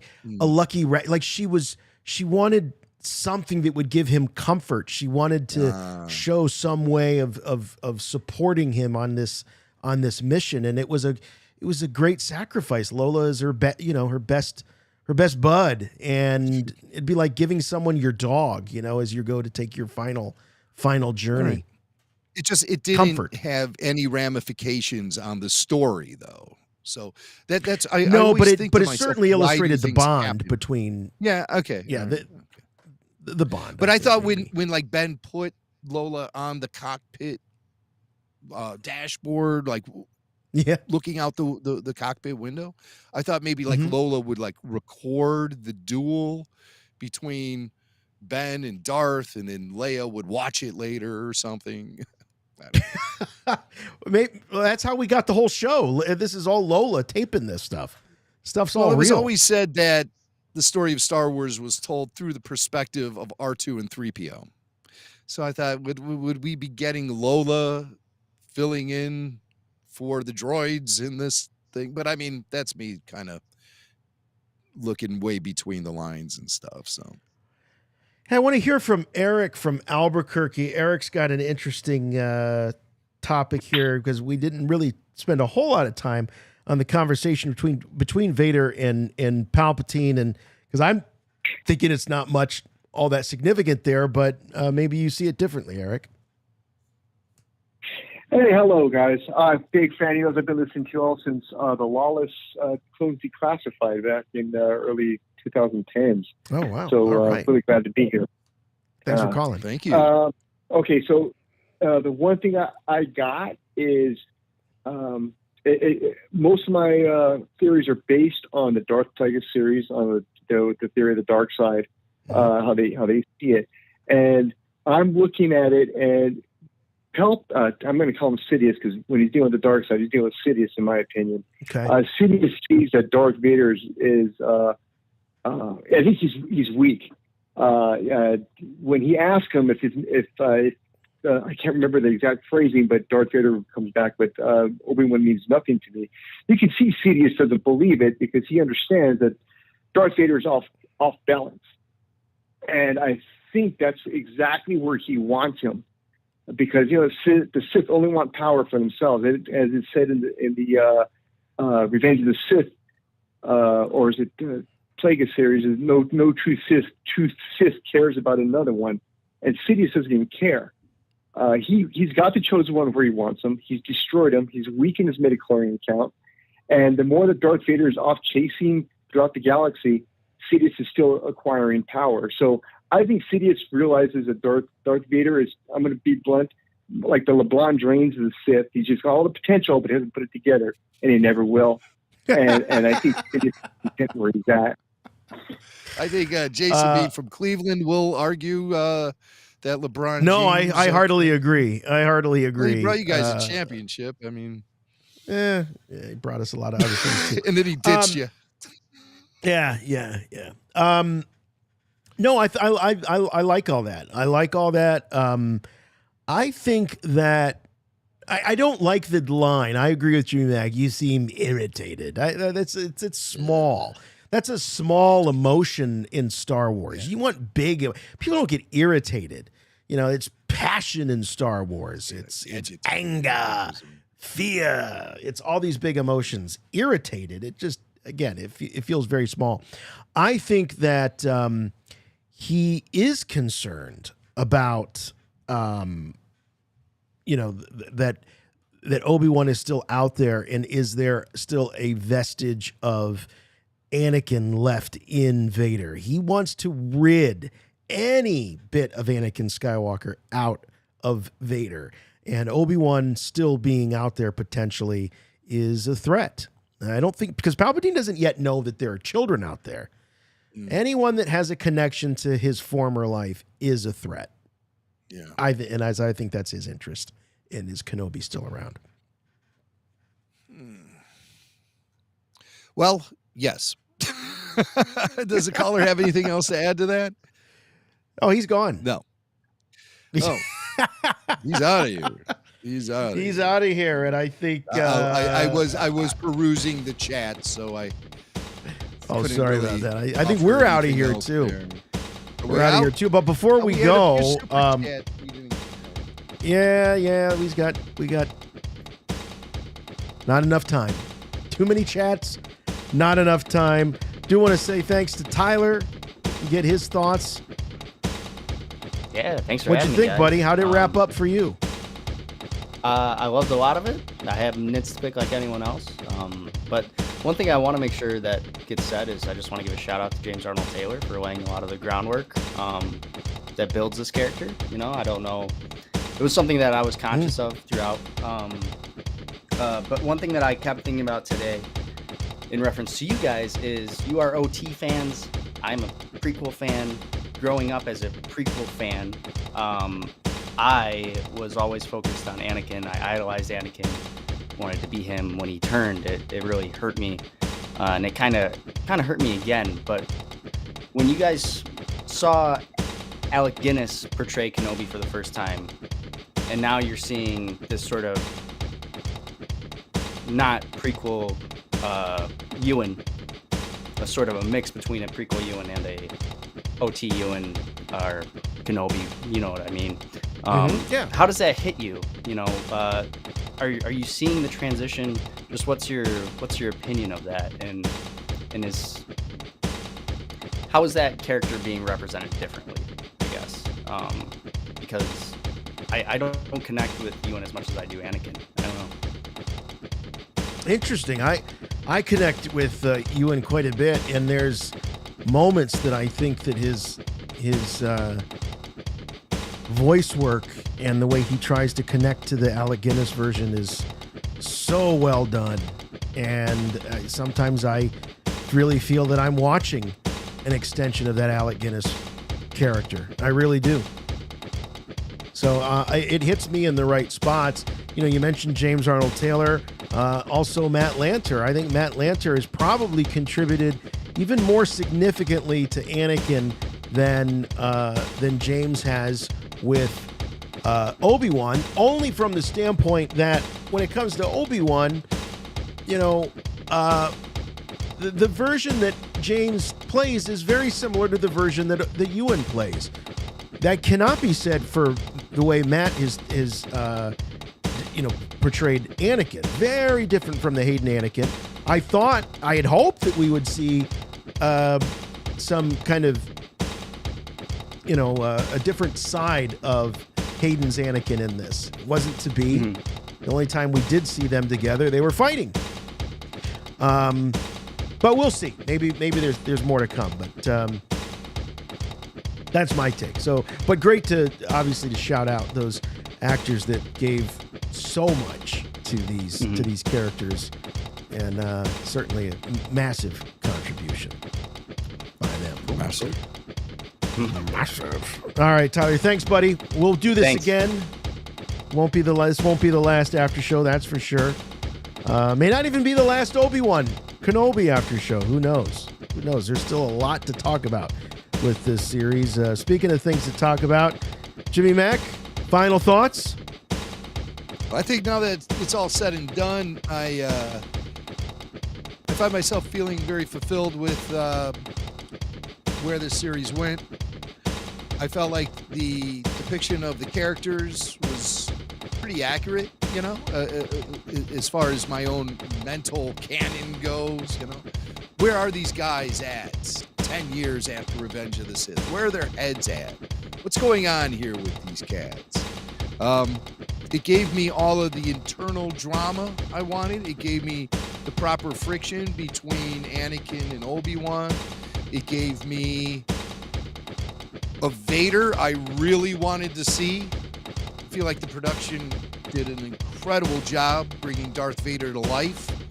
I think this is the most successful Darth Vader depiction since the original trilogy. And I mean, I know we don't have that many choices to choose from, but I was just very impressed with how they brought Vader to life. And also, we didn't get a Vader that was soft, which is something I think some people were fearing. I think we got Vader at his most brutal during times in this series. And in this final episode, I think we had a Vader who was being very honest about who he is and what he's become and what he strives to be. So, you know, a lot of the focus is on Shane in the chat says Jimmy looks like a disheveled lawyer. Okay. Thanks, Shane. A disheveled lawyer. I'll tell you what, if you saw me showing up at the courthouse, you know you lost. Get that out of my face. But these after shows have been really wonderful. Thank you, everyone in the chat, for keeping us on our toes, giving us a lot of laughs, super chats. God bless you all for that. And, you know, just be kind to each other. That's all. I see a lot of friction there. This is all just Star Wars stuff. So let's have fun with it. Let's enjoy Star Wars. Let's look forward to the future. I think there is a future for the Kenobi series. I think Ewan McGregor has hinted around at it so much that Lucasfilm would be foolish not to take him up on maybe some more. But of course, the script and the story have to be solid. Having him on board as not only the star of the show, but as an executive producer might have been an interesting thing for the creatives at Lucasfilm to go through. And we know they like working with people they like working with.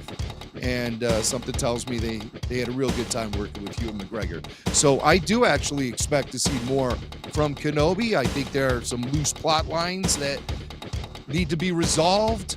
The Inquisitors are still out there. Vader, Reva, obviously Reva, with the gaping holes in her story. Her yikes. midsection. What's that? Those plot holes are as big as the hole in Reva's midsection.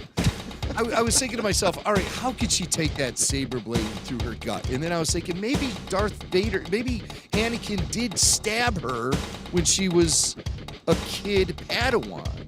And that's just the hole that he left behind. And so he just put the saber right through the old hole.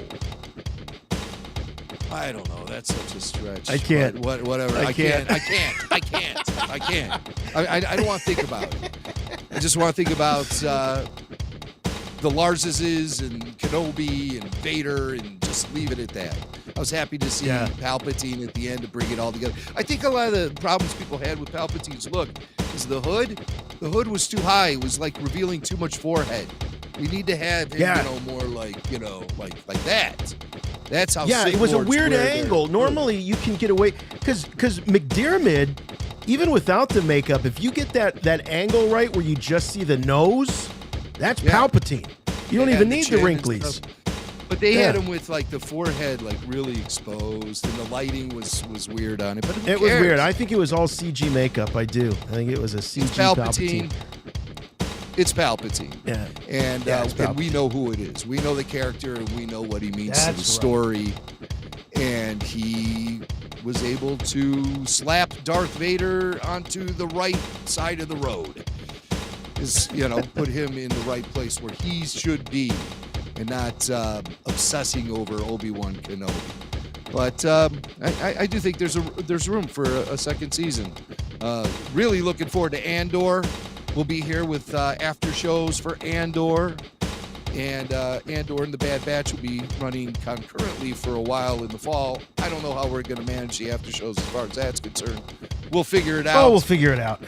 We went a little long this week. There's not going to be a weekly RFR this week. So, I love it when I talk past the music and you have to start Me too. It over again.